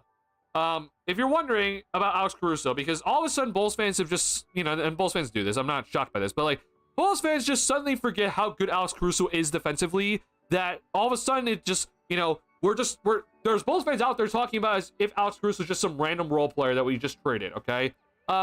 This was tweeted on March 9th, so, it's been a little bit, but Alex Caruso is still by far the best defensive playmaker in the league, okay? If you're wondering if Alex Caruso's fallen off a cliff by any means, he is not, okay? Alex Caruso, even though he's, yes, played less games, and yes, he's playing less minutes, he is still by far the best defensive playmaker in the league right now, okay? It's Dyson Daniels is there too, and Wembanyama unfortunately is not playing right now, but in terms of perimeter defenders, he is still the best defensive playmaker in the league, okay? He is still there. He is that guy. He's a guy that if he plays enough, which unfortunately he won't do this year, but if he plays enough, he will be all NBA first defense. Sorry, all defensive first team, okay? Like, this is a guy that is that good defensively. I don't know why people just suddenly seem to have forgotten this, where it's just like, oh no, this doesn't matter anymore. Like, no, this guy is that good defensively. The Oklahoma City Thunder are one of the best defensive teams in the league. And it's not just because of Caruso, but he's a part of that, all right? Like, just as much as we want to talk about one player, messing up the defense for this Bulls team, one player also can really, really up your floor defensively, and Alex Caruso is that damn good. So, overall, with knowing the context of what Giddey was coming off of that season, and knowing that he's a restricted free agent, and the Bulls are going to soon pay him, I still think the Bulls should have gotten more for that Giddey trade. I still think you should have at least gotten some sort of second round compensation. Even if you thought Giddey was going to be this good, you should still push for that. Giddey was on his low point of his value. He's on the last year of his contract. He's going to be a restricted free agent. You have to pay him this upcoming offseason. Like, that all lowers his value. Like, every bit I just said. So, I still think, honestly, when it comes to the Giddey-Caruso trade, I think it's still too TBD, because I think if you're the Oklahoma City Thunder and you go and win the championship this year and Caruso plays a pretty major part of it, I mean, hell, at the end of the day, if your goal is to win a championship, OKC, at least in my opinion, is reigning at the top for a long time, right? Because your goal is to win a championship. If you made a trade and Caruso's a pretty big part of your championship run, not saying he's to be Finals MVP or anything like that, but just saying he's an impactful player in your finals run, then kind of hard to beat that, unfortunately. At least in my book, right? Now, of course, everyone's gonna have different stories about that, but at least in my book, like, unless you're gonna, Giddey turns into an MVP or something like that, it's hard to beat. Like, Giddey's got to like turn into like an all NBA player or something like that, but I don't know if he will. So at least in my opinion, I think it's still TBD. I think, you can argue that both teams got what they want, but in terms of who won it, I don't think we have that answer just yet. We'll have to wait. Lakers gonna be out for vengeance on Thursday. We're already worse at home. Oh, I'm waiting for Luka to destroy us at home.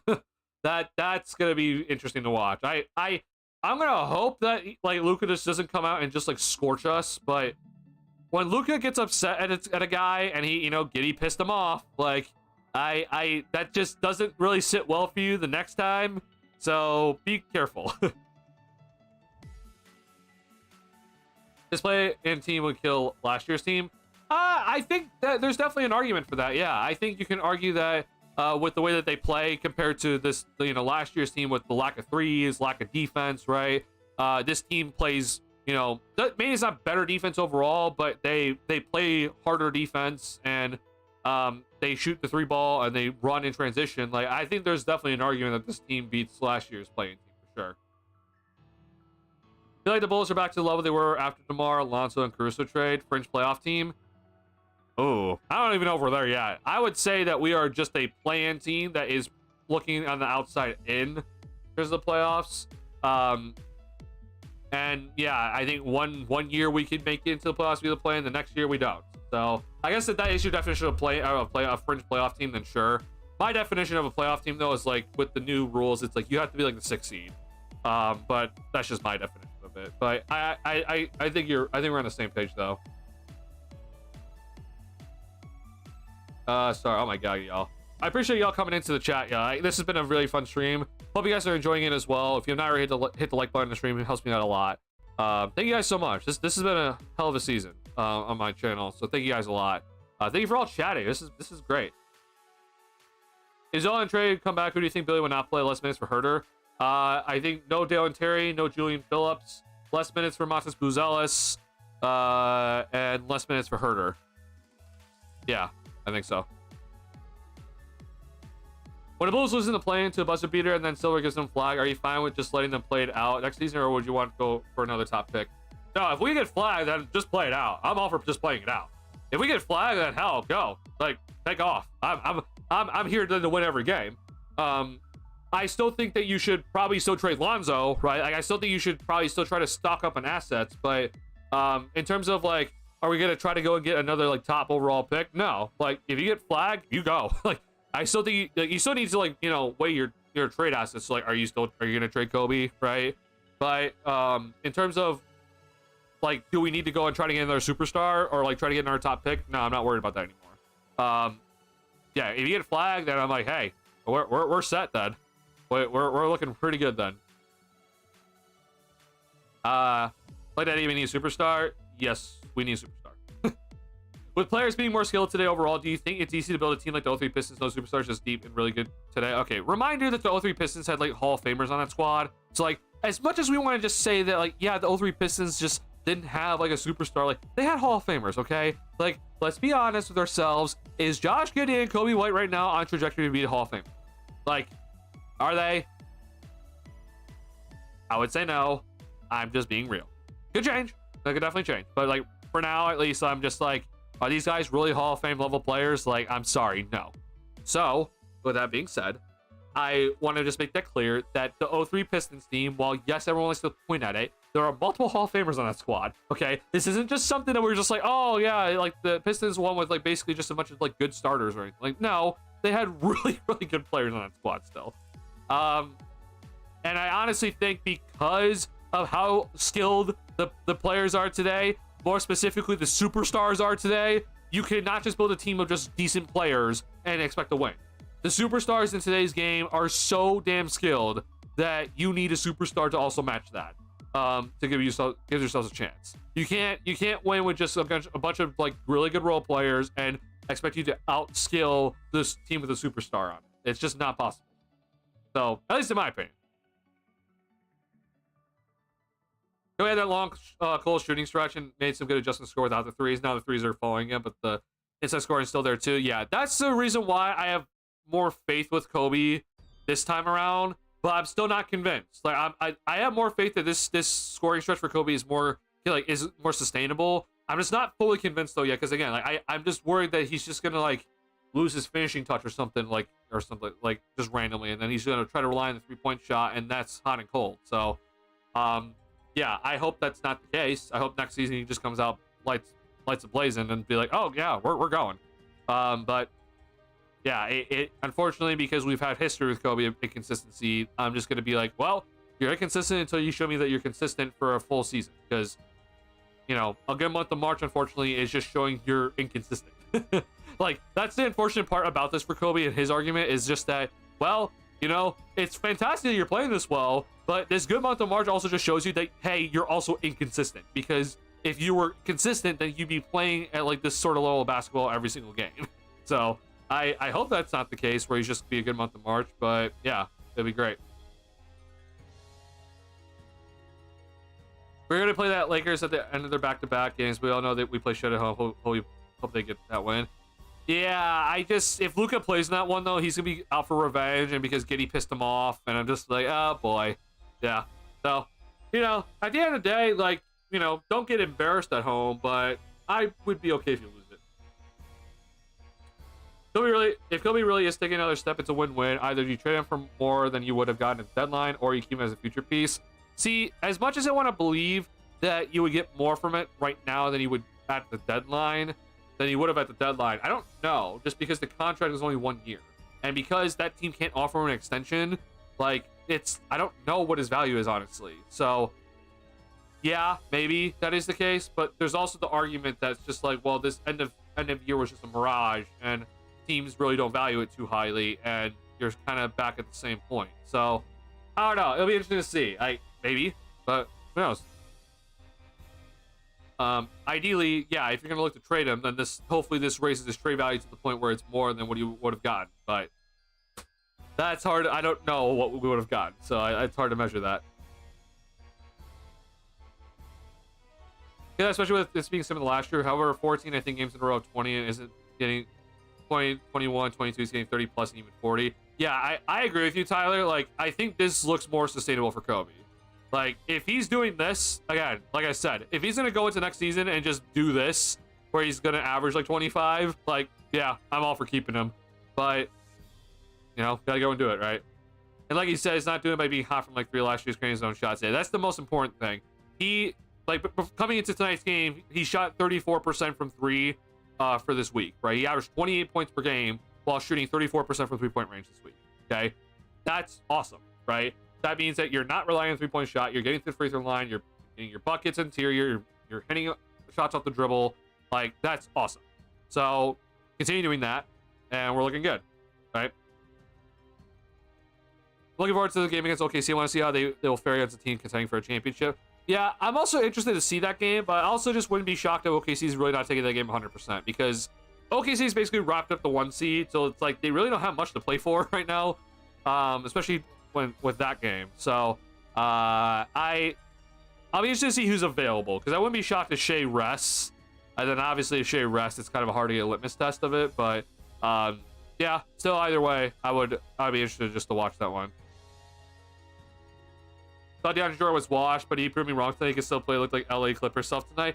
He definitely had those Lob City moments tonight, but he also had a moment where he missed like 2 layups. So he is unfortunately washed, but he is, you know, he's coming from such a high in terms of his leaping ability that like his washed self is still able to throw down lobs, which is cool.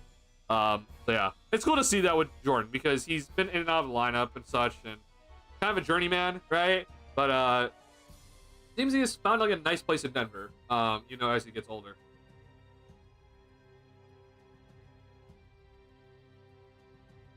I feel like a great draft will help alleviate a lot of these issues, or not issues, but weaknesses. I think draft would help in some sense, but I think the moves like in free agency and trades is gonna be where you really kind of address your weaknesses personally. Again, I don't draft based off need. Especially for a rebuilding type team. At least in my opinion, the Bulls should never be doing that. As long as they're young right now. Again, if you're contending for a championship, then yeah, you can draft based off need. Like that's a different story. But in terms of like right now, like we're not a championship caliber team. Like you draft based off of potential. But like you said though, if you have a great draft and it's like, oh hey, look, we drafted a really good guy and he helps fill a lot of the gaps. Like yeah, it could work, especially for cheap. I just think mostly when you see teams, like you typically see teams kind of fill their gaps with free agency and trades. Drafting is kind of just to add more assets or more potential to your pool. So hopefully. Peyton Watson's slowly getting better too. If he can keep this type of play, he can become better than Michael Porter Jr. Peyton Watson's potential after the way he played tonight. I unfortunately don't think he would be better than Michael Porter Jr., but I do agree with your potential with Peyton Watson. He's a very good defender, Peyton Watson's a very solid defender. The 3-point shot's obviously kind of the big thing with him. It's just like, well, can he make that? And he's athletic enough that I'm like, yeah, I think you're pretty good in the interior. So yeah, I definitely see the potential with that. Won't lie, I just keep this in mind. Denver is gonna get pretty expensive here, and Watson's one of those guys on a very cheap contract. So if the Bulls have some money, I don't know when he's a free agent, but if the Bulls have some money, going after a guy like Peyton Watson would not be the worst decision in the world. When is he a free agent though? That's the more important thing. Yeah, so like this offseason when the Bulls have a ton of money, so I guess I wouldn't spend all my money on Peyton Watson, but knowing that Denver's gonna have a lot of money wrapped up between these 4 guys, and you know, drafts and you know, mid-level exception stuff here, like they might not be able to afford him, but we'll see.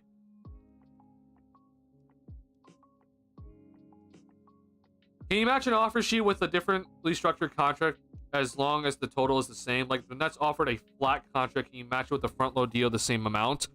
No, you can't. Unfortunately, if you're wondering how this worked out, Otto Porter Jr. is a prime example of it, where he got like a massive offer from some team. I don't remember what it was, but then I think it might have been Brooklyn actually. But then the Wizards matched it, and so it matched his trade kicker that was in the deal. It matched the I forget how it was like a weirdly constructed contract, like with different clauses in it. And that was to try to get him away from the Wizards, right? And the Wizards matched it, but they had to match the same term. So if the Nets, let's say for example, they offer Giddey a flat $30 million per season. Again, the most the Nets can offer is a 4-year contract. So if it's $30 million a year, it's $120 million, right? A different team, the non-incumbent teams cannot offer more than 4 years. So Giddey would get a 4-year, $30 million deal, or $30 million per year deal. The Bulls would have to match it. Remember, if Giddey accepts the deal and signs it, right? What could happen though, instead, like if you're the Bulls, like you might be like, hey, before you go and sign this, we're willing to offer you a front-loaded contract. Would you be willing to sign this instead and not sign the Nets deal, etc. Right? So you could still, like, Giddey could be like, hey, I got this deal from the Nets. I'm about to sign it. Do you have an offer you want to give me? Like that's allowed, right? If he doesn't sign it. But if he does sign it, though, the Bulls have to match whatever is on the terms of what that contract said. So unfortunately, we can't change it around at the end.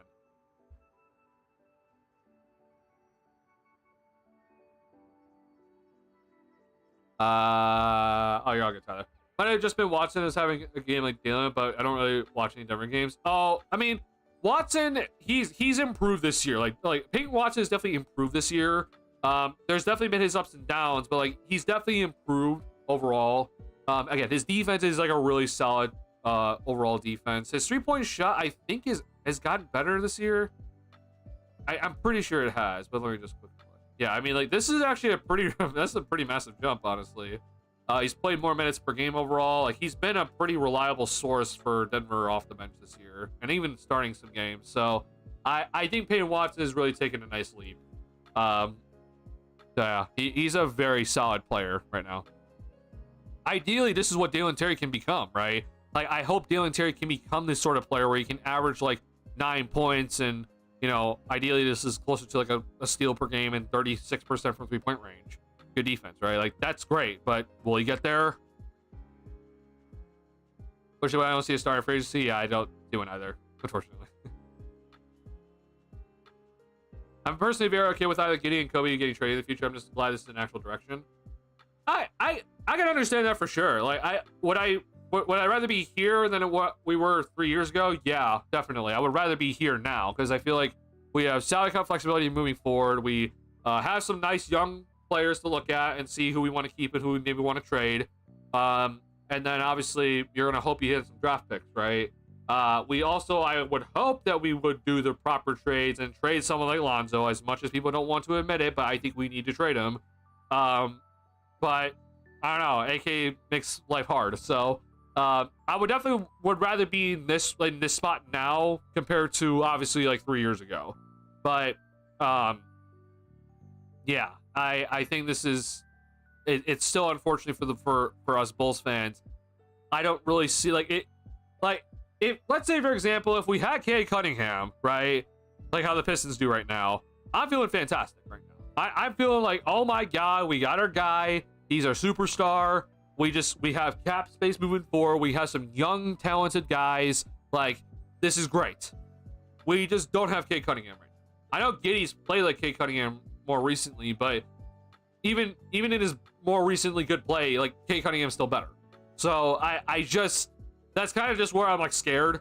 It's just like, do we just fall into the mediocrity hole again? And it's like we'll never be getting past this point because as good as Giddey and White are playing, like they're just not superstars, and that alone just limits you, unfortunately. I think this is for sure a harder direction than rebuilding, but Chicago sucks for the weather, but this isn't a terrible region destination. The problem is, though, it's just like you have to be willing to spend. And I just don't know if the Bulls are going to be willing to do that for certain guys. Because here's the crazy thing. I was talking to some guys on Twitter tonight. Sorry, let me pull this up here. But something that people don't understand is just like, oh, like the salary cap, like let's just say in 2026, okay, when Kobe's a free agent, like the salary cap this season is 140 million. The salary cap in 2026 is gonna be 170 million. Okay, a max contract for a 7 to 9 year experienced player. Okay, so that would be Kobe, right? But if you're wondering, a max contract in 2026 for a guy with at least 7 to 9 years of experience, okay, is $51 million is a first year salary. Okay, now a lot of people just see first year salary is $51 million. Like, oh my god, that's so much money. Okay, for me, I'm not that, I'm not that phased. Like, I know that's no matter what, it's still just 30% of the salary cap. Okay, I'm not here like freaking out about it. But for maybe the Bulls front office, maybe Jerry Reinsdorf, I don't know. But like, are they gonna be willing to, if let's say there's a free agent out there that is, maybe even higher, like they're a 10-year vet, that means they can get 35% of the salary cap. I mean, hell, just quick calculations, but like 35%, the 170, if you want to have to do this, but like 170 times 0.35, like we're looking at your first year salary for that player in 2026 in free agency would be $59.5 million. Okay, that means year 2 is like 62 million, year 3 is like 65 million. Like, that's a seriously big contract in just the grand scheme, right? But it's still only 35% salary cap in the first year. So that's just the reason why I don't have faith. Like, I feel like the Bulls front office just see the raw number instead of like, oh, this is 35% of the salary cap. Like, that's the way I always look at contracts. I don't look at contracts as like, oh my god, this is like a huge chunk of money. Okay, I look at contracts as like, how much of the salary cap does this take up, right? So, we talk about with Josh Giddey, like his $30 million. Like, the salary cap next season is gonna be 154 million projected. So, if we talk about $30 million per divide by 154, right? Like, we're looking at like 20% of the salary cap, right? So that should be, a really high level starter. So are we willing to give that to Josh Giddey, right? It seems like he's probably going to get it with his more recent play now, but that's the way I look at it, right? 20% of the salary cap, that you should be a very high level starter, borderline all-star. Probably high level starter though. So that's just the way I always just kind of look at things. Yeah, any higher than that, I get scared. Well, where Boston and Cleveland would kill you? Oh yeah.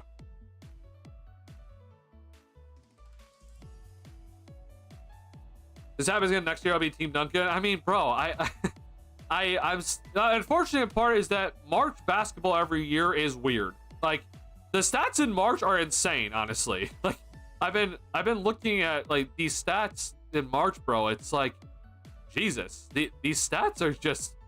If you just want to look at the really quickly for the advanced stuff here, the offensive rating in March this year, bro, it's just like, holy crap. Here's the month of March, offensive rating. Spurs are at 124 offensive rating. The defensive rating is 123. 124.4 for New Orleans Pelicans, okay?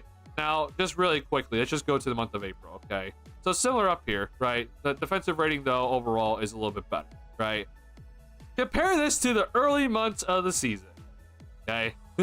November, significantly down, right? Offensive rating in November is just much lower, okay? Defensive rating, also better, okay? Well, it's actually the worst defensive rating in the month of November. That's funny as hell. So, it's just something to keep in mind, right? Month of March right now is just like, holy crap. Like, a lot is going on in terms of the offense, and there's a lot of teams that are just kind of tanking. So, yeah, it's just the only reason why I'm just hesitant with everything. But again, I think Kobe, is pretty sustainable with what I'm seeing. I just got to see it then. Can you sustain it? Because the last thing I need you to do is go out in the first month of the season and put up only 12 points per game. That would not be good. So I know at the beginning of the season, I was like, give me 18 points per game average season Giddey for him to be a nice basketball player. It's nice he might actually do that next year. I think that's a long way to go still, but he could do it next year for sure. I think Caruso and Giddey are apples to oranges. Like, it's crazy crazy disrespect to say Giddey is better because of his good playmaking.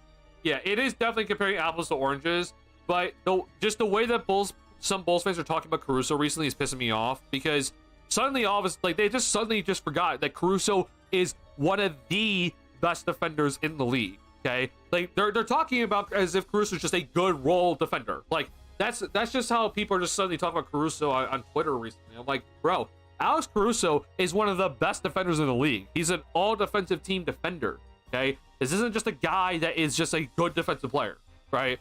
This is a guy that I'm looking at as like, no, this guy is like one of the best defenders in the league. Like, if you want to talk about a stopper on the perimeter, this is your stopper. Okay, like this guy, like people a lot, like, I mean, Lou Dort's a good defender. Like he's a great defender, honestly. But Lou Dort is getting a ton of minutes, right? As mostly a starter for this season. Okay, Lou Dort is averaging 1.1 steals per game, and he's averaging 29 minutes per game. Okay, Alex Caruso is averaging 20 minutes a game this year, so he's averaging less minutes per game. Okay, he is averaging in 20 minutes, 19 minutes, hell, 1.7 steals per game in 19 and a half minutes. Like, I don't even care what this looks like. If you're giving me almost 2 steals in 20 minutes, like, that's an insane number. I'm sorry to tell people, like, everyone just wants to look at, like, oh, is he putting up 10 points per game or whatever? I'm like, hell, he can put up 2. If you're giving me 2 steals in 20 minutes, I don't care what you do. That's an insane ratio. Like, Lou Dort, again, is looked at as, like, people look at him as like the torture chamber. I'm like, yeah, I think Lou Dort's a hell of a defender. But Alex Caruso is averaging 0.6 more steals per game than him, and he's averaging basically 10 minutes less per game than him. That's how good Alex Caruso is on defense. He is that good on defense. That's just what people are just like, oh, yeah, we just forgot about that. Like, yeah, we don't care. Like, yeah, 1.7 steals in 19 minutes. Yeah, that's nothing. Like, that doesn't really matter. The unfortunate part about it is just that when it comes to stocks, especially for a player like Alex Caruso who like doesn't play that many minutes, that's his value, and stocks play high value, right? So unfortunately for Giddey, when you like kind of compare everything in terms of like DPM and everything like that, Caruso's still better. Like he just unfortunately is like actually can we even, I don't even know how to do this. I've never actually done this on Basketball Reference, but let's just see Alex Caruso, and then let's just quickly look at box plus minus.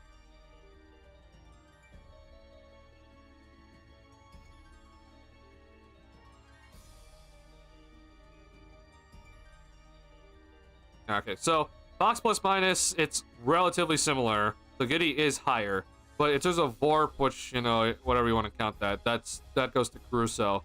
But like, here, let me look at this. Like, if you want to just look at these specific stats, because like Giddey is also one of those guys that stats help him. But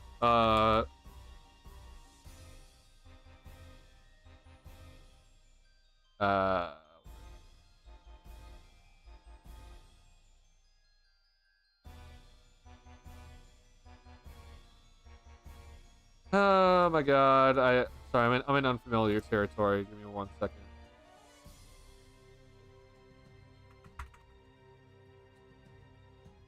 God, well, I'm blanking on a name. What was the name of this website called? Shit. Oh, fudge. There you go.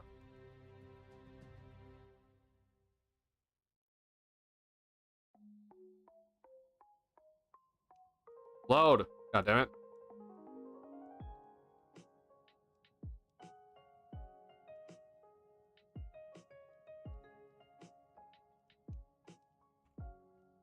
Like, here, we'll do this one. We'll use EPM, because this has been something that a lot of teams have been using recently. So here's EPM. Okay, so for example, like let's just look at this. Like, or Shay's right here. So like estimated plus minus, or like overall like estimated like kind of sort of wins in a sense. Like here's Shay, he's at the very top, right? More recently, unfortunately, for the overall season, I think Kobe is like, yeah, he's like not that high. This is much better than what it was before. Like he was in the negatives, I know that for sure. But like if you go off of what Caruso has done, with just his defense alone, which is just so damn good, 2.3, and you type in for Giddey for this year, like the overall year, unfortunately, it goes to Caruso still. in terms of like, if you're just like talking about like raw impact, it still goes to Caruso. However, obviously, we're talking about more recently with Giddey. It's like, hey, like, Giddey's been so damn good recently. I do think you can argue like what's more valuable recently between Caruso's good defense and Giddey's recent play. However, we're also in two completely different spots in our organizations, right? The Thunder are trying to win a championship. The Bulls are trying to rebuild. So, or I guess go younger in a sense. So maybe not rebuild, but go younger. So yeah, it's hard to kind of overall measure. But yeah, here's estimated what's actual. This is always interesting to always look at. Fudge you. Really?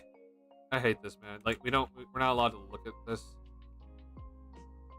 Let's see. Well, here's the actual. Alex Caruso has estimated wins of 3.8, and his defense is through the roof. Yeah, that's cool. I'm just kind of guessing at where Giddey would be. Yeah, Giddey's here, so 5 wins actually, but EPM is still meh. So whatever you want to look at, right?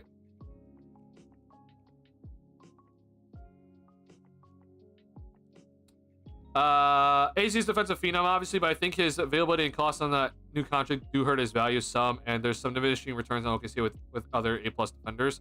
I get what you're saying, but the contract to me does not really matter at all if they win the championship, right? Like, I don't give a damn if Alex Caruso's making $20 million a season, which honestly he deserves it. Which again, like the $20 million, like, reminder to everybody with how this works right now. So $20 million for next season, okay, 154 is like what is 13% of the salary cap. Like that's like compared to like $20 million 2 years ago, it's much lower, right? And it's just gonna go down every single season. But also I just think that if you're gonna go and win a championship, I don't give a damn of how much he's getting paid. And if he's gonna help you win the championship, like, yeah, to me, it just doesn't really matter. So I think, unfortunately, the contract is just not part of this conversation. It's not even $20 million next season. It's 18. So it's like, yeah, like, bro, like this is insane value for him, at least in my opinion. So I unfortunately don't think the contract, like him signing that extension, like lowering his value, that doesn't make any sense to me. I think, honestly, the whole talk about like, oh, you know, the stats and everything of like, yeah, I think that's kind of more we need to look at. But at the end of the day, it's like Viper Strike said, one team is trying to win a championship, the other team is trying to like rebuild or go young. So it's hard. Overall, though, I think you can argue that Caruso is still better for the entire season alone. Now, recently, obviously, it's different, but for the entire season alone, you can still argue Caruso.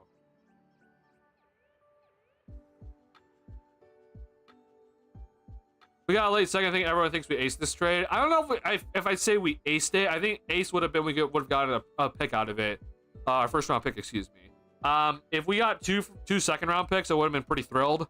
But because it's just straight up swap, it's kind of hard, you know.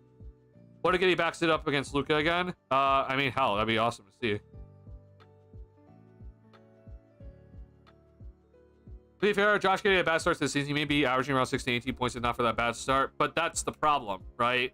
Like, Giddey can't continue to have bad starts this season. This is another stat that was also just brought to my attention the other day, or actually I think it was today. But Giddey, for some reason, I don't know what it is, but like he just gets off to bad starts. Like, this is also brought to my attention. Like, Giddey in the first half, or like the early part of the season, or like kind of, you know, early rounds, like he just always is bad. Like it's below what we expect from him, and then, you know, later towards the end of the season, he gets better. Like year 2, same thing. Like highest career points per game was 16.5 points per game. Like bad start to the season, better finish, right? Same thing year 3, and so far in year 4, it's been the exact same thing.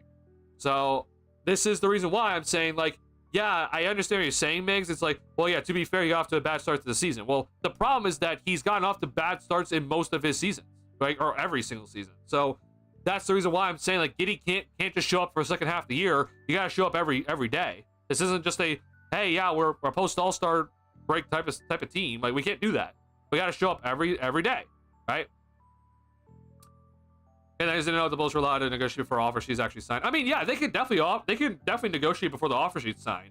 But if Giddey does sign the offer sheet, then the Bulls have to match whatever he signed, right? The Bulls can't renegotiate whatever he put pen to paper.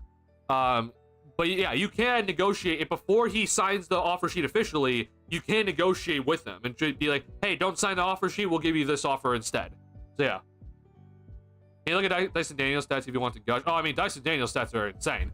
Like, Dyson Daniels is one hell of a player. Now, the one thing that he's been kind of flying under the radar for this, but like his kind of off-ball defense has had moments of just kind of like interesting moments of like, ooh, like you're kind of not exactly where you need to be. But like, yeah, 3.1 steals is just God. I mean, hell, it's honestly incredible just to look at. I just really want to quickly just because I didn't look at Caruso's per 36 stats. I just want to look at this. Or is his per 30? Yeah, his per 36 though, bro. 3.1 steals, 1.0 blocks. Like, God almighty. This is probably higher. Yeah, it's just a tad bit higher on the steals. So yeah, they're both insane. Daniel's obviously a little bit bigger than Caruso, but yeah, I really do think that yeah, Caruso I still think is just, if you gave him the time, which he wouldn't be able to do it, but like if you gave him the time, like he might average 3 steals per game. That's compared to total career stats, by the way, not season stats. Oh, interesting. Got it. Wait, actually, I'm interested to see this. Oscars. Oh, interesting. Yeah.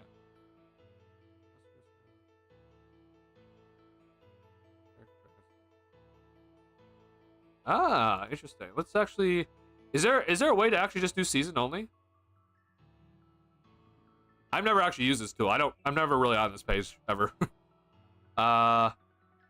Oh, choose one season. Got it. Interesting.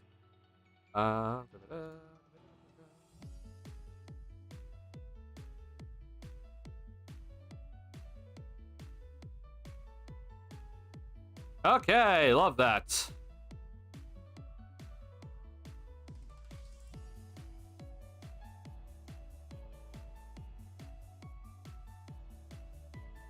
Yeah, I mean, it's kind of the same argument again. It's just like, what do you consider more impactful, box plus minus or VORP?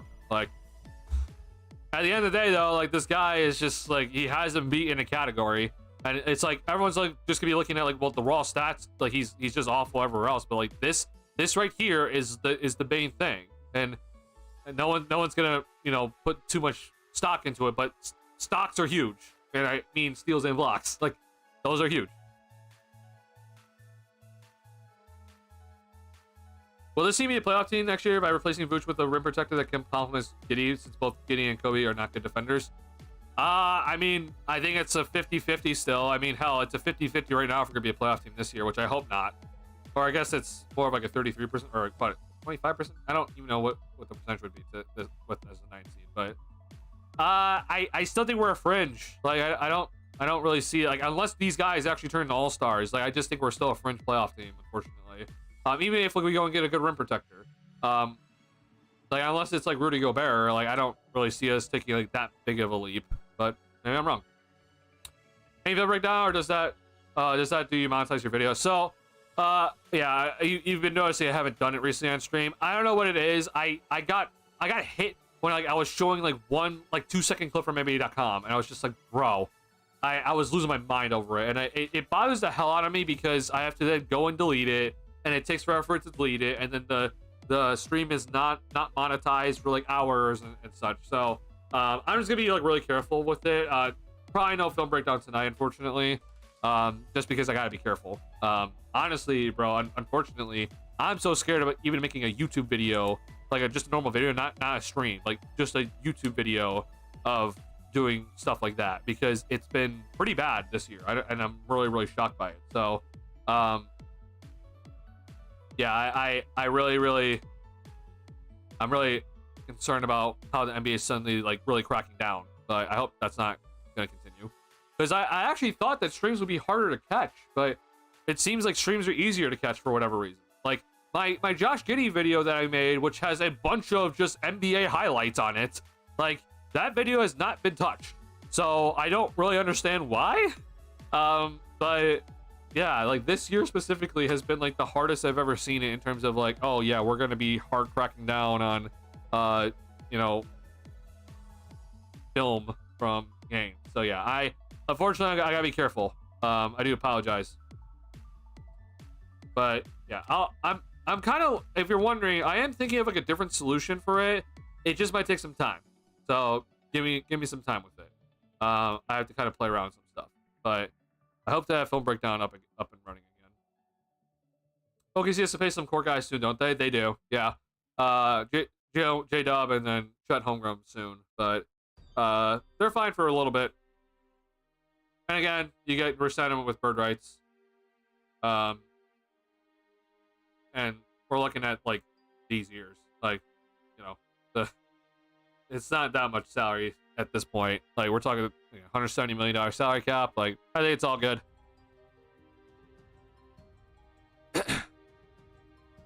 Bro, this is the reason why, if you're wondering why Sam Presti's just so much better than AK, like, forget all the draft picks and everything.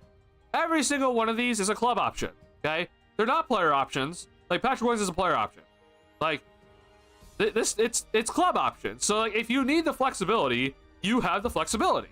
But AK is like, no, we'll just give you a player option just to try to get the deal done. Like,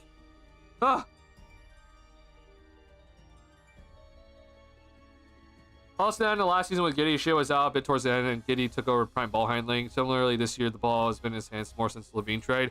Yeah, and that's what everyone's been talking about a lot. It's been like, oh, this is the same thing that happened. I'm just like, okay, cool. So he wasn't able to effectively be a quality player when someone else had the ball in their hands, but he's good with the ball in his hands, but he's just not Shea level. So that's just my only concerning part about it. I'm like, can you still be effective when there's a Shea level type of player with the ball in their hands on your team? Because the reality of the situation is just that he is not going to be Luka. Like, he just isn't. So can you go and be effective when there's a Shea on your squad? And right now that has not been the case. So with the good three-point shooting, though, maybe he can. Again, you gotta go improve it. Can't just be done in, you know, half a season. Not gonna work. Dyson for Defensive Player of the Year. It's gonna be interesting to see who gets it, because it's like, more recently, what's been kind of crazy to look at, Draymond Green's been he kind of has an argument. Like, it's kind of crazy to say it. Like, Draymond kind of has an argument recently. Like, he's been that good. Like, this guy, and the problem is gonna be games, I think, for him, right? He'll probably make it, but like, he's been really good defensively recently.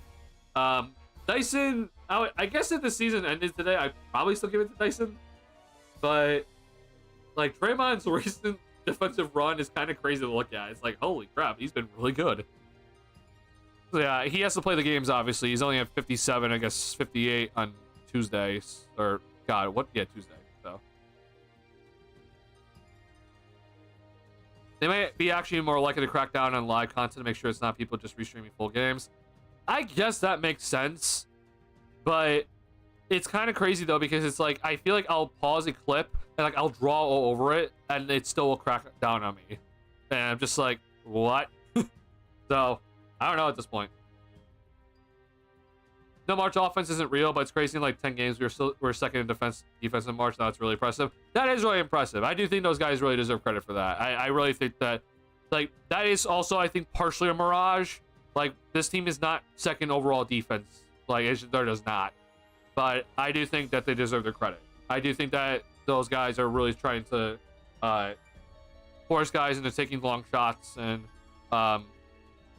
working well to try to help and recover. Now, I also want to say the 2-3 zone has been tremendous since the All-Star break. The 2-3 zone that has been implemented has very clearly mucked up some moments in the game where the opposing team on offense just don't know what to do.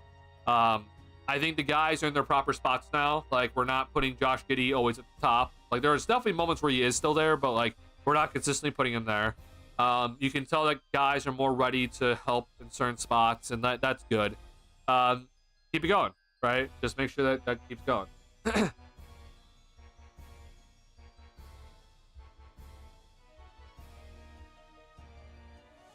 Squad should not be there. Oh, for sure. They should definitely not be there. I think this new squad, like this new coaching staff overall, with their coaching challenges, with their film breakdowns and stuff for the players, with their priorities within the game, I think they've all been better. I think this entire new coaching staff with Wes Unseld, others, I don't remember all their names, unfortunately, but like, Billy got rid of a lot of guys, and this new coaching staff, it just has been a whole lot better. So props to them. For sure he's not Shea level, but I think if you try to bring in a superstar player, he's got to be someone who fits it, who isn't really iso ball. But Jordan, like, can you name me one player that doesn't have the ball in their hands, like, a lot, that's a superstar? Like, though, just the way that, there's, the way that the league works, like, a lot of the superstars just have the ball. That's the problem. Like, even if you're not an ISO-heavy player, like Jokic isn't an ISO-heavy player, but he still just has the ball a lot, you know? Like, that's just kind of, like, the thing. Like, it's... Giddey just is going to significantly have his ball time taken away. Like, that's just how it goes. So, I just think with Giddey, like, it has to be someone that's just, like, you know, you're gonna have to figure it out. Are there any attainable free agents coming up do you think could make this team like a solidified playoff team? Kelly Oubre, but again, we don't have cap space though. So the most like reasonable guy I think you could get is like Kelly Oubre if you have the space on the luxury tax to get him. Maybe. Now a lot of players command 35% usage against SGA, even the stars. Jokic's like 26% usage. Is he really? That's actually shocking for me to see that he's only 26%. But even still, though, like, he has the ball a ton. Like, he commands everything. He's the offense. He's the hub. Like, you know, I guess he doesn't take as many shots, but, like, it's still him as the hub. Like, that's the whole point. Like, Giddey is going to have to go away from being the hub of the offense.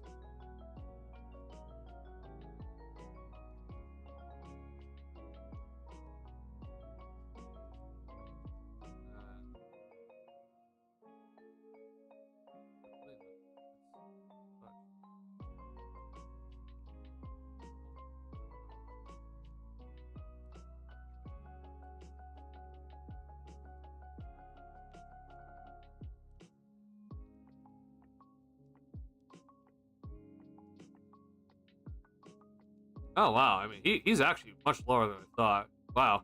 So he's 28%. It's not 26. Like 26, I was thinking like that seems super low. But okay, he's 28%. I mean, like even Donovan Mitchell's 30%, bro. Like this is what I'm saying. Like even if you get Donovan Mitchell on your squad, like he's still 30% usage. Like 26% is J-Dub. Like if you're wondering about usage percentage, like 26% is J-Dub. But she's next to Shea Gilgeous-Alexander, by the way. Like if you're wondering, like can a guy have like 26% usage percentage next to Shea, who has like this ridiculously high usage percentage? Like yeah, it's possible. Like Luka and Kyrie were kind of similar. It was like 33 and like 30%. Like it's possible. It's very doable.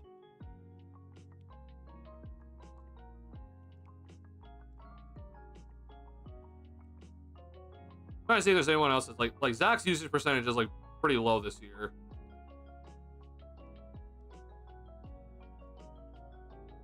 DeRozan's also taking a hit. Yeah, bro. I did not, you know, I knew a day would come where Paul George is like under 25% usage percentage. I did not think it would be this season, bro. Not at all. This season, bro, oh my God. I cannot believe that he's that bad this year. Everybody needs Wemby. I mean, yeah, of course. Every team needs Wemby.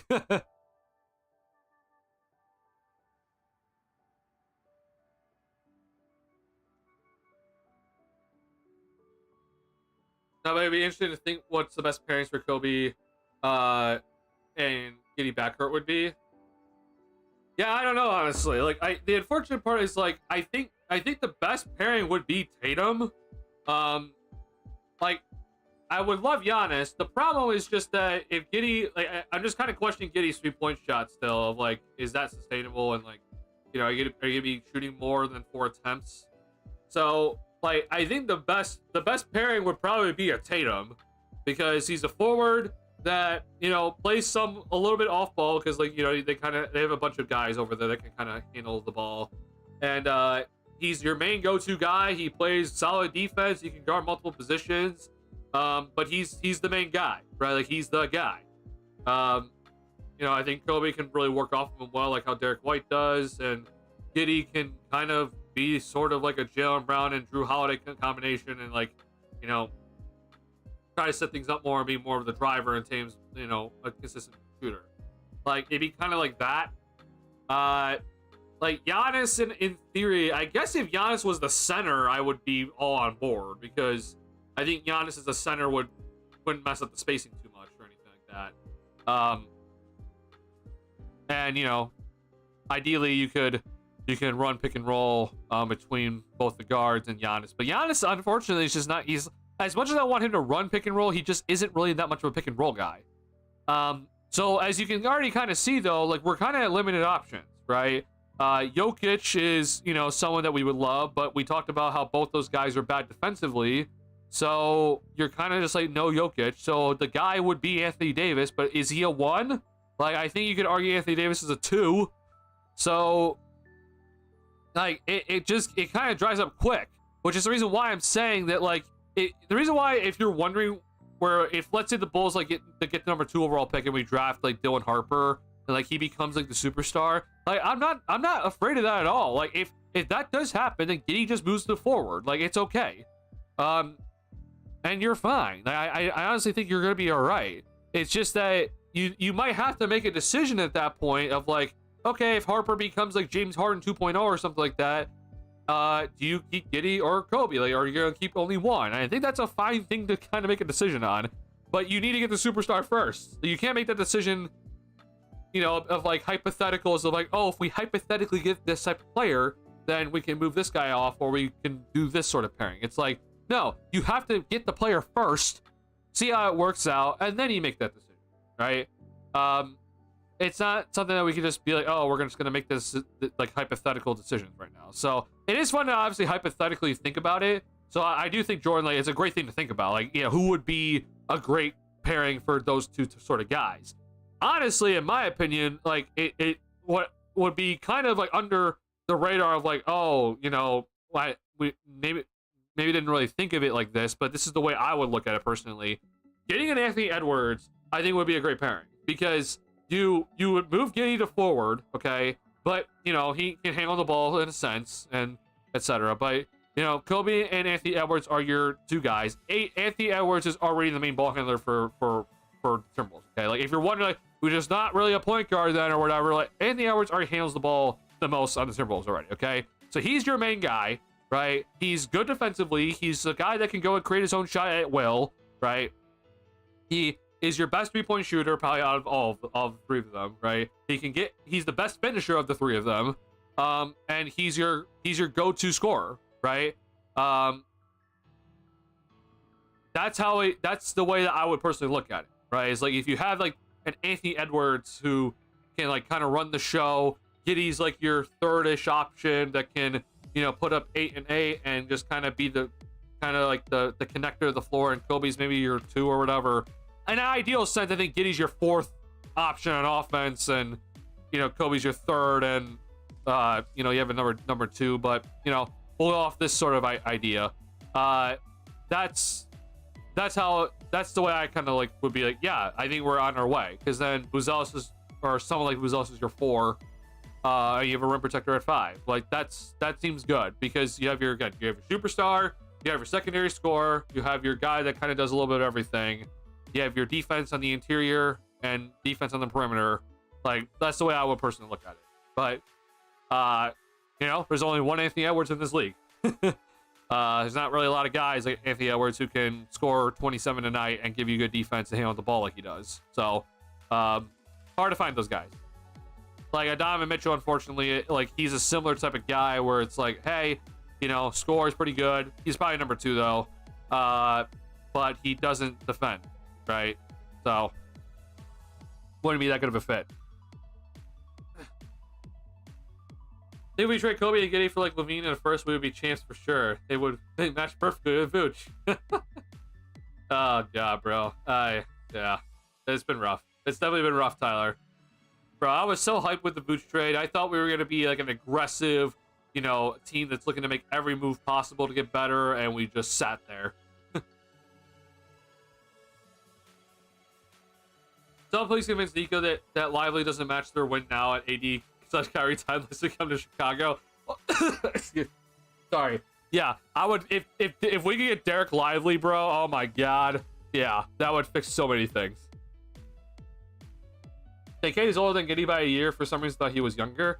I guess I didn't think that, but yeah, that is the case.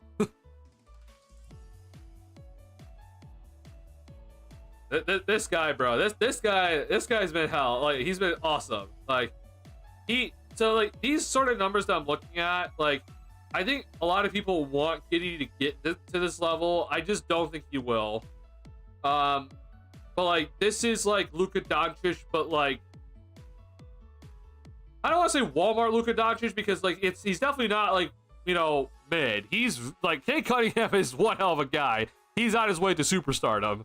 So it's just like, he's just like a slightly worse Luka Doncic in terms of like the rebounding and like kind of like overall sort of floor game, but his scoring, man, it's up there in terms of one of the best in the league, bro. So yeah, I'm very excited to see how he keeps going because like it's gonna be fun to watch.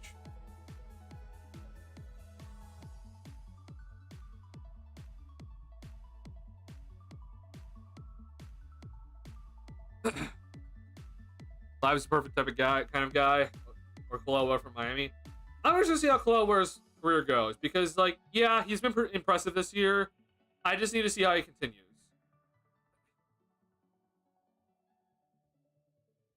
I mean, you said this earlier, Delbert. I mean, I think Giddy's been a playmaker for since the All-Star break for sure, but I'm not officially ready to sign that as like, oh, he's a guaranteed playmaker until he does it for a full season because he was not a playmaker for the first 50 games, right? He'd also draft a center. I think it's likely, and it's more so just because of what we've been seeing with the mock drafts recently. But yeah, I think there's a possibility.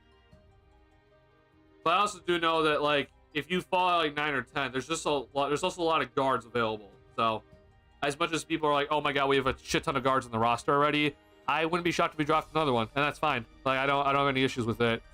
I mean, you guys know more than me. I don't really know what's happening too much with them with these draft projections and everything. You guys know more than me. But I have looked at some like here and there. And it's just like, yeah, okay, this is interesting. Certain guys in certain spots, like, oh, hey, Derek Queen with the game winner, right? A lot of people are looking at him. Malik has been a guy that I've been personally looking at. He hit a 3, so a lot of people on Bulls Twitter are like, oh my god, Malik hit a 3, like that looks awesome. So yeah, I did think that this is definitely a possibility here. People have been talking about Queen going higher, right? Yeah, like people have been talking about Queen going like number 5. So now granted, he could slip. Like we saw Buzelis projected to go top 5, also slip. So who knows? But yeah, I've been starting to do my research on Malik, and yeah, I'm definitely interested in him. I know a lot of people are like, well, God, what are we gonna do? Like, this is the reason I want Vooch off the team. Like, I want him gone. But if not, then like, hey, I mean, we gotta get Collins or Smith off the team now, which would suck. But I mean, it would probably be the best thing to do.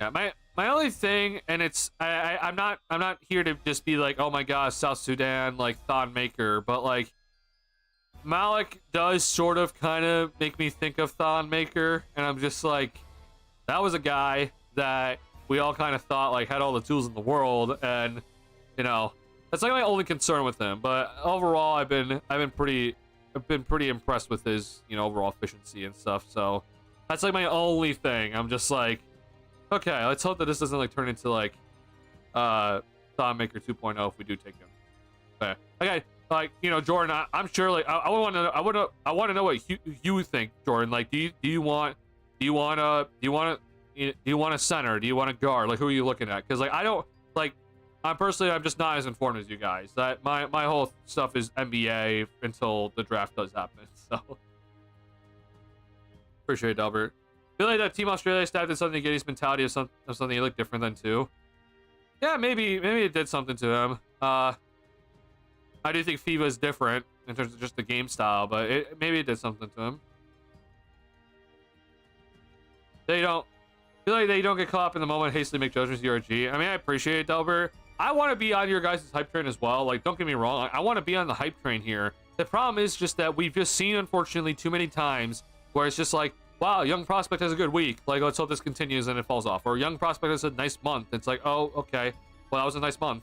Like, you know, there's a very clear difference between young prospect that has a nice month and, you know, maybe has made some improvement versus a prospect that actually goes and consistently does this and solidifies themselves as this sort of player moving forward. Like, that's how it is, right? And for the Bulls, unfortunately, we have to look for the solidified players. Like, we can't just be like, oh, wow, one great month or one good month and a half, and we're like, oh my god, this guy's our all-star. Like, we can't do that, right?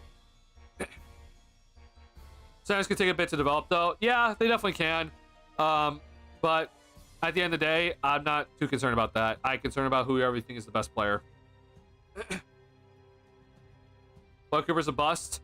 I would be sad, but there's always that sort of chance. For what I've seen, I don't think he will be. I think you just have to take the best player available in the draft at this point. I feel like bigs in the draft are more volatile, and Bulls need more chance of a hit in the draft. I mean, that's the way I've always talked about it. Like, I'm with you, Jordan. Like, I just best player available. I don't care if there's a shit ton of guards, and I don't know, like, let's say I would doubt this would happen, but like, let's say for example, VJ Edgecombe somehow fell, and like we got him at like 9. Like, I am not hesitating. I am taking VJ Edgecombe, and I'm not thinking twice, even though he's a guard, right? Like, this is sort of stuff that, like, you know, people I think get too caught up with, or like, oh well, we don't care, this guy's slipping, we have too many guards on the roster. Like, yeah, just take the best player available. Like, I don't center, guard, forward, don't give a damn, just take the best player available. So whoever you think that is. You know, some people have been recently talking about Trey Johnson. I have not really done too much information to him, or research into him. Saying that Jeremiah Fears or Jace Richardson. I don't know too much about those guys. I have watched Jack Jonas, if I'm saying that name correctly, a little bit. I unfortunately am not that high on him. I think that his floor looks okay. His ceiling does not look very great. He is very turnover prone. And he tends to try to use his IQ to kind of get advantages, and I just don't think that's going to be enough to play in the NBA, especially as a lead guard. So I know a lot of people want it. You know, Illinois, Lithuania, Montes Buzelis, the Lithuanian, right? I am not on that train, unfortunately, for now. KJ, I think, yeah. Unfortunately, I'm just in that bucket right now with how he's looked. So maybe I change that. You know, maybe other players look worse, honestly, and then it's gonna raise his stock. But personally, for me, I am out on the KJ bucket. And I think that's okay. Curious to see how the Bulls fare in the playoffs with much slower tempo of game and more of a half-court dominant setting. Maybe Vooch will help in that sense. Well, first and foremost, you got to get to the playoffs. But yeah, I mean, the play-in game will definitely be interesting to watch and see. The thing is, though, is that the play-in game could be what we did against the Atlanta Hawks last season, where we're just running up and down the court and Kobe goes off for 40+. Or we can get the Miami Heat type of game where it's a grit and grind type of, you know, slow tempo game, and, you know, a lot of missed shots, a lot of rebounds, and a lot of slow tempo. So it'll be interesting to watch. Meanwhile, Fleming and CMB are interesting forward picks to me. Would love Malik, but not sure he makes it to the Bulls. Okay, gotcha. Yeah. This is just Bleacher Report's most recent one that was released today. I mean, I would always go to this, and this just seems so outdated from what we've been seeing. So, yeah, I'm not looking at this one anymore. Yeah, that's fine. I've been going to the CBS a lot. I don't know how reliable they are. I've just been kind of going there. It's just like, yeah, I just kind of look at this today because they update, I think, daily. Oh, sorry, CBS. Duh. Oh, I guess they don't update daily. Okay, well, yep. Screw me, bro. Yeah, we don't update. We don't update it, I guess. yeah, I don't know. I just kind of just like, yeah, I got to do my own research still. I know we're in the middle of March Madness here, but I gotta do my own research and stuff. So it's kind of tough for me to kind of figure out.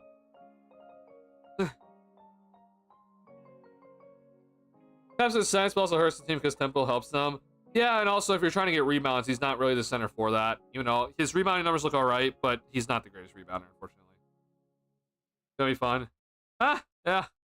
I just think we just still need to lose, bro, because like, what's gonna happen is if the Bulls make the playoffs, okay, and we get swept in the first round to the Cavs, we would have been, if we missed the playoffs, like let's say we would have been 10th in terms of 10th best odds to get the #1 overall pick. Watch us make the playoffs, and then the 10th best odds team like jumps to the top 4. Like watch that happen, and then all of a sudden Bulls fans gonna be complaining like, oh my god, why did we make the playoffs? We just got swept. I'm like, hey, there's the reason why I'm saying we don't need to make the playoffs this season. Okay. Look, as much as again, I'm not here to tank. I'm just here to say, like, listen, there's really no reason for us to make the playoffs this year, unfortunately. So it's just the reality. Like, don't make it, please.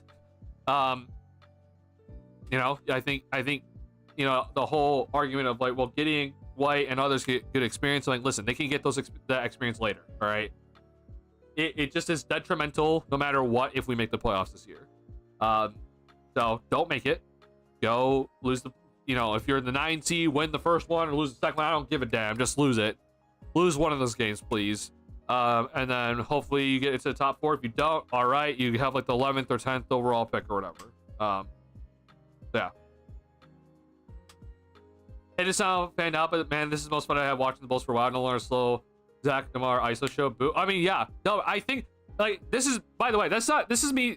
When I say like I don't want this Bulls team to make the playoffs, that's not me saying, oh, I don't want you to have fun. I think this team is very fun. This is the reason why I want this team to play like this, because it's a great show every night, right? Like even if you think the Bulls are just like they're on their way to nowhere, like this is awesome just to tune into, where it's just like, wow, we get to play up and down basketball. Lots of threes are shot. Like this is basketball at its finest right now. This is modern day. Like it's fun to watch it.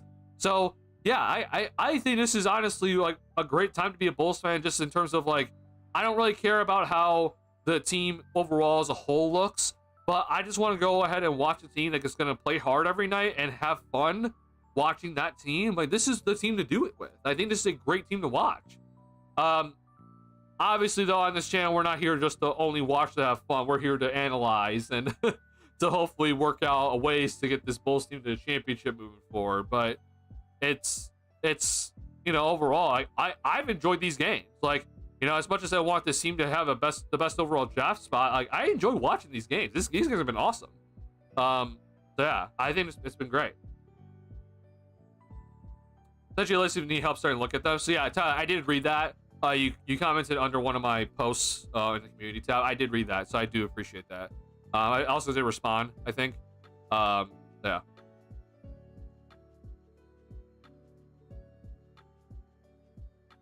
Girlfriend Demar is active boost to Josh Montes is a drop in average age from like 33 to 22.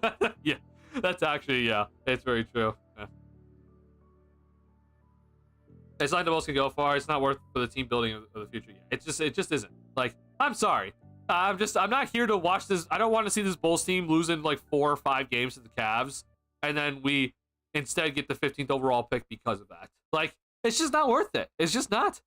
Like, if I thought we could beat the Cavs, it's a different story. Like, I'd be all for it. I'm like, yeah, go make the playoffs and go upset them.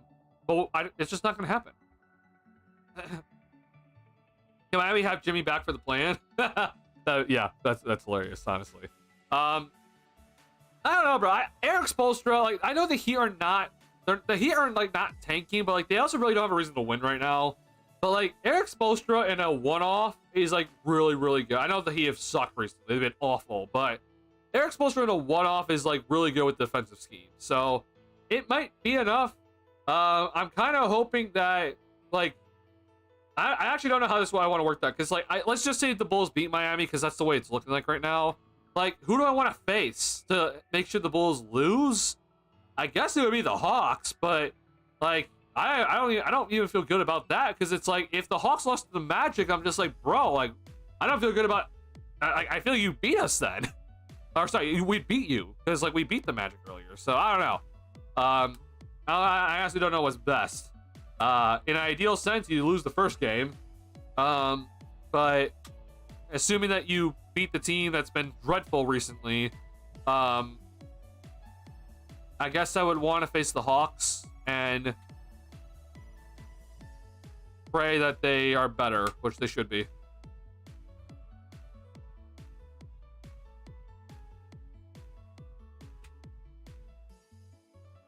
So I didn't see response to 21. I'm not good at technology and stuff. Oh, bro, don't worry. I'm 23. I'm also, I feel like, bro, I honestly feel like I'm losing my touch a little bit in terms of the technology. I'm the technology guy in my family, and God, I feel like I'm getting old. Just right. How deep do you get into scouting, Malik? Not much. I've done my like kind of preliminary research into it. I've read some scouting reports. I've looked into some of his defensive skills, but it also is like finishing ability. Which again, I'm like overall impressed with the finishing ability. I kind of made my overall just kind of stuff though. Like I just hope he doesn't become Thon Maker 2.0. Like that's kind of like my main concern. But I still need to do more research for him. I haven't like fully like deep dove and like watched like large amounts of film and broke it down yet. So yeah. This how many social media rumors are wild. Oh, bro, those rumors are insane. I could not believe what I was reading when I saw those rumors. Like, what? Yeah. If you want to know about the rumors, go. If you go, I'm sorry to make you go to Twitter. The platform is garbage, but just type in Jaime Jaquez and you'll find it. You'll figure it out. Let's just say they're pretty wild. If the Kings front office didn't take off Fox, we might still be stuck with Zach on the roster being line to lose our first round pick entirely. Yeah, I mean, there's also then the argument that like Giddey doesn't play this well, Kobe doesn't play this well, and like we're still bad enough just to keep the pick even if it's top 10 protected. So yeah, there is that argument. That's not me saying like, oh, we're like better off like in terms of like long term or anything, but yeah, I don't know. I guess overall it ended up working out. So the Levine trade's looking better and better by the day. My only thing though with the Levine trade, which is why I'm still concerned, is just that Tre Jones is a free agent. Like as good as Tre Jones has been, you could just lose him for nothing. So it's like everyone's talking about, oh my god, we did great getting Tre Jones back in the trade. You got to re-sign him. That's the problem. So you know it could all be just for naught, where it's like you don't re-sign him. And yeah, good job.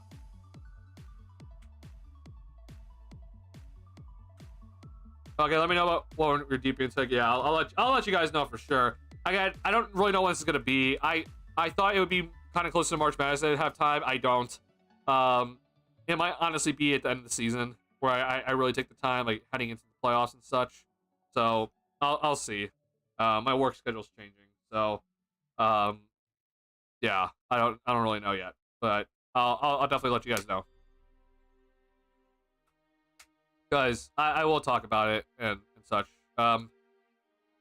Yeah, we'll definitely talk about it at that point. I don't know when the off season does hit. Like I do think I'll have some streams like post like conference finals and then post NBA finals, and then the plan is that I will be doing a watch party for the draft for now. We'll see if this continues, but like the plan is for now, for the NBA draft both days I will be doing a watch party with David on here. So that's the plan for now. That could change, but for now that is the plan. So those are a couple of streams, but I am planning on doing the Twitch streams that I did link to you guys, so you might need to catch me there. I won't be always, I'm not gonna like, if it's gonna be like a full-out Bulls or like NBA stream, I'm gonna stream on here. But if there's just like general conversation, I might be on Twitch. David Overwatch for who's David? David, I'll show you who David is. David is my one of my best friends. He's an Orlando Magic fan. He's been on this channel before. Guys, sorry, it's gonna take a second because I've done a lot of streams.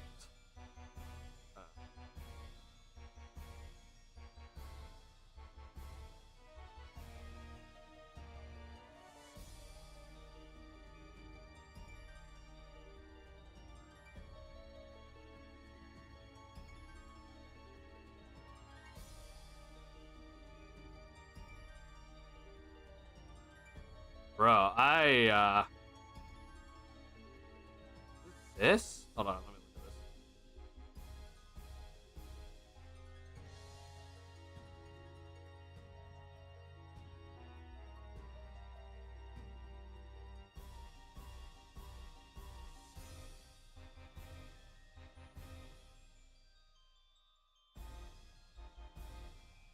I'm trying to find this. I honestly I don't remember. Hold on. Sorry, he's been on this channel before. I'm trying to remember what stream it was.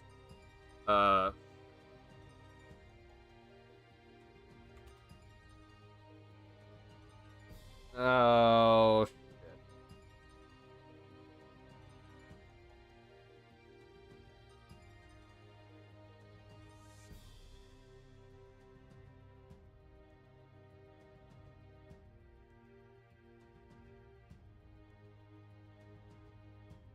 Five.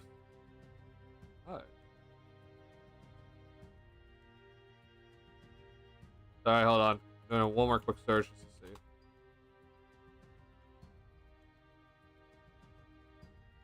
Was it this? Please tell me it was this. Please. Oh.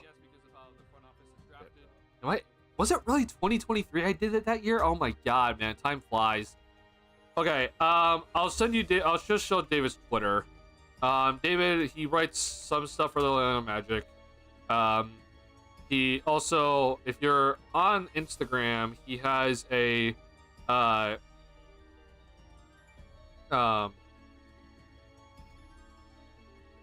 he has a pretty popular Instagram account that covers NBA news. So here's David's Twitter. Yeah, so here's his Twitter. David and I, we grew up together in Illinois. We met like middle school. So yeah, he is from Orlando. So I know like if you're wondering why he's not a Bulls fan, he's from Orlando. But I want to show you guys.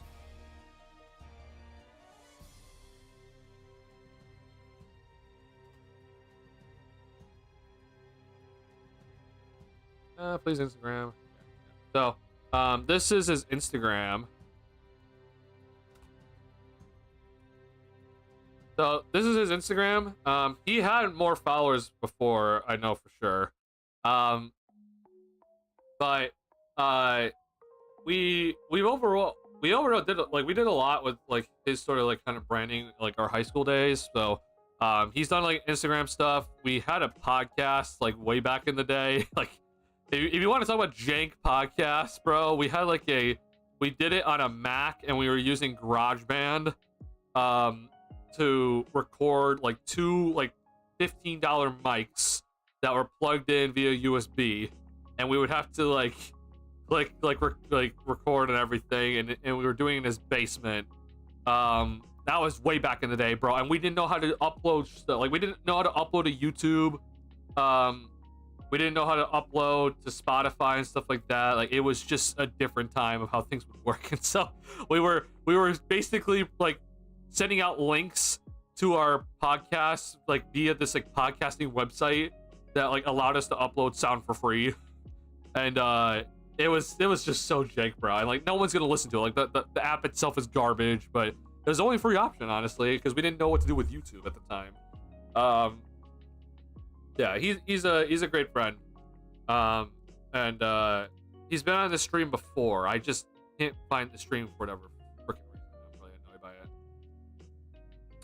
How do you know a Magic fan from Illinois? I said earlier he's from Orlando. He grew up in Orlando. He moved to Illinois in middle school. That's where we met.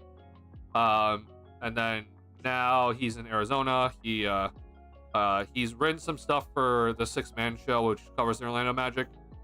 So this is from 2023, but like he's also done more for this kind of website. Yeah, he's a really good overall NBA knowledgeable guy. So yeah, don't know how to do any YouTube stuff, bro. Let me tell you, I'm still learning. I don't know what it is, bro. I love live streams more, man. I made that video about the Giddy and Jones contracts that I posted last Tuesday or Wednesday. I think it was Wednesday. And I'm just like, you know, I like making the video. You know, it's stuff that I love talking about. I just like the live stream more, man. Like, I feel more like myself. If you're wondering, I had to do 3 takes of that Giddy and Jones video. It was annoying. So maybe that's part of the reason why. But like, I don't know, bro. I just love the live stream more, which is the reason why I'm like ready, like, kind of when maybe before off season hits, but like definitely when the off season is going on. But I'm definitely ready to like start doing like the Twitch streams just to kind of see how it works out and just kind of just doing whatever I want to on that stream. Not have to always, like, we're not always talking about, you know, basketball on that stream.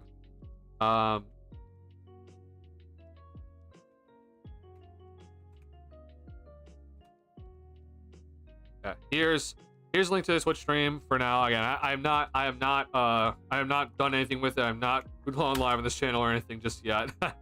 I just have it up. So, I really, you know, I'll let you guys know in my community post if I do ever go live on this channel. But I'll probably be playing some just kind of fun stuff on it. I don't know if any of y'all are into Pokemon cards, but here's a fun thing to look at. Oh, that's not in camera, sorry.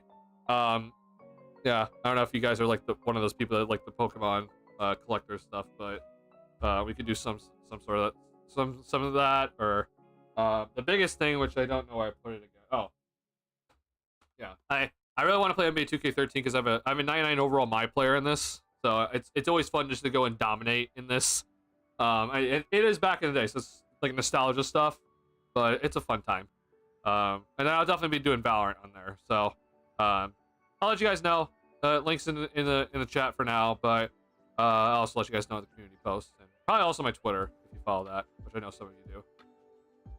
All right, sorry, I need to close up tabs because whenever I have too many tabs open, I get stressed. All right, so if I'm not mistaken, Bulls play Thursday. Yeah, okay. So Bulls are back home officially on Thursday, which is going to be a potential revenge game for Luka and the Lakers, because I wouldn't be shocked if Luka comes out on all cylinders, because, you know, Giddy kind of pissed him off. Bulls are gonna be at home where we're worse, so we'll see what happens. Lakers also need this game, right? They need the previous game as well, but they also need this game for seeding purposes, so I think they need to go and win it. So we'll see how this one goes. I will be streaming after this one. So yeah, I'm just happy that we're no longer in the West Coast trip, because God, some of those games were so late for me, and I'm not gonna start streaming. Like, the Lakers game was just like, God. First and foremost, I was playing Valorant with my guys for that Lakers game, but then like I would have started stream at midnight, and I'm like, bro, like right now it's 1:13 a.m. So like I've done a almost 3-hour stream. Can you imagine if I started streaming at midnight? Like, God Almighty, I would have just been awful the next day. So I'm happy I didn't stream that night. So thank you for bearing with me. So yeah, plan on 9:30 p.m. Post game, typical on this channel. And yeah, we'll see how fun this is gonna be here. I just feel like more conversation, I think. Oh, for sure. That's why I love it. I mean, I think the conversation's really fun, but also I just think the content's just more better. But the other thing I've also said about live streams, it's like, compared to videos, and I've heard other YouTubers say this, like with videos, I feel like I have to be like almost like perfect, because I have to fit so much information in like a 15-minute, 16-minute video, and I have to like click things properly and not mess things up, don't stutter too often, and like, I say a lot, I don't know I do, but it's like, it's those sort of things where it just seems to be enhanced in a video, and it bothers me when I say the word a lot in a video. But on here, I'm like, I'm not thinking about that. I'm just like, hey, you know what? We get to talk. We get to have fun on here. We get to talk about whatever we want. You guys lead the conversation sometimes. I lead it sometimes. And I just enjoy it overall a lot more. So it's less money. I'll say that for sure. But it's more fun for me, which is more important. I just remember to play. I really liked against Lakers. Giddy call for Montes cut and knew LeBron was reading it. I got people with the most open shot of his life. You should check it out. Yeah, I have to go back and watch that entire Lakers game. It's recorded, by the way. Like, again, I record every game. But I didn't watch it fully. I was playing Valorant at the time. So, yeah, I'll be definitely watching that game back, and then picking out more details, and maybe we'll see if I'll do some video stuff on it. There already responds to what Giddy does it again. Tops Luca. Wait, what? Okay, it's Tyler. I'm sorry. That syntax. Here, I'll even stop ads just in case. Here, what is that syntax of the sentence? Can you retype that sentence so I understand it? Watching Io's stream 2K this summer gave some surprising insight to his basketball IQ. Law. His vlogs have been fun too. His vlogs are awesome. Io's vlogs are awesome. I really think Io's vlogs are great. He needs to continue doing that. And yeah, it's fun seeing him stream. So I love seeing when players do that sort of stuff.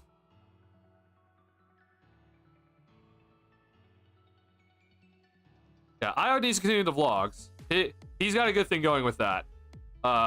He clearly knows what he's doing with it. He's funny. Like it's honestly a nice insight into kind of like the it's a nice insight to kind of like NBA life, you know, what goes through your head as a player. So he outperforms Luka again. If he's actually going head to head, how would you feel? Very, very, very impressed. And I guess wondering what the hell is happening to the Lakers, because they've been kind of like a little bit of a rough patch recently. So I'd be hella impressed if Giddy outperforms Luka again. Very, very impressed. Will it happen though? And honestly, you can even argue like in that. I mean, granted, I'm box score watching part of this one, but like I understand quadruple double, but wasn't Luka also like destroying us in that first half? Like the dude just was like putting up everything. It was just like, oh my god. Like, correct me if I'm wrong, but like, wasn't Luka like kind of wrecking us early? Like, yeah, 17 the first, yeah, 12 in the second, and then you know, I guess the second half wasn't that impressive, but like he was kind of wrecking us early, yeah. But then he quieted down, so yeah. Yeah, Luka's killing us. Yeah.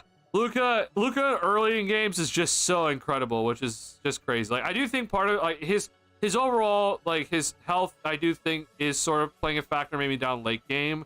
But honestly, it might not just matter because he's such a good passer anyway. That's just like, yeah, okay, well, yeah, he's not as great late game, but he's such a good passer anyway. It doesn't really matter. So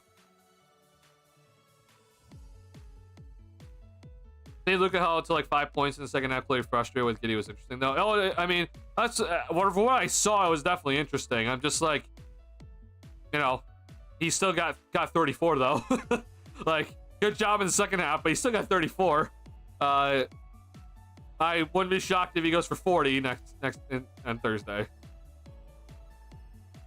Don't believe in that Lakers team. DFS holding that team together like flex tape on a rocket. Yeah, I'll be interested to see what happens first round. The matchups I think really play a big key in who's gonna come out of the West. But I will agree that I feel like, bro, their forward depth, like again, I don't consider Luka a forward if you're wondering, but like their forward depth, man, it just feels so mid. Yeah, like it's a lot on the shoulders of Austin Reeves to like really be a great third option, and then like Jackson Hayes and like whoever their other centers are gonna be, which I don't know at this point because they're gonna waive Marquise Morris. You know, we'll see.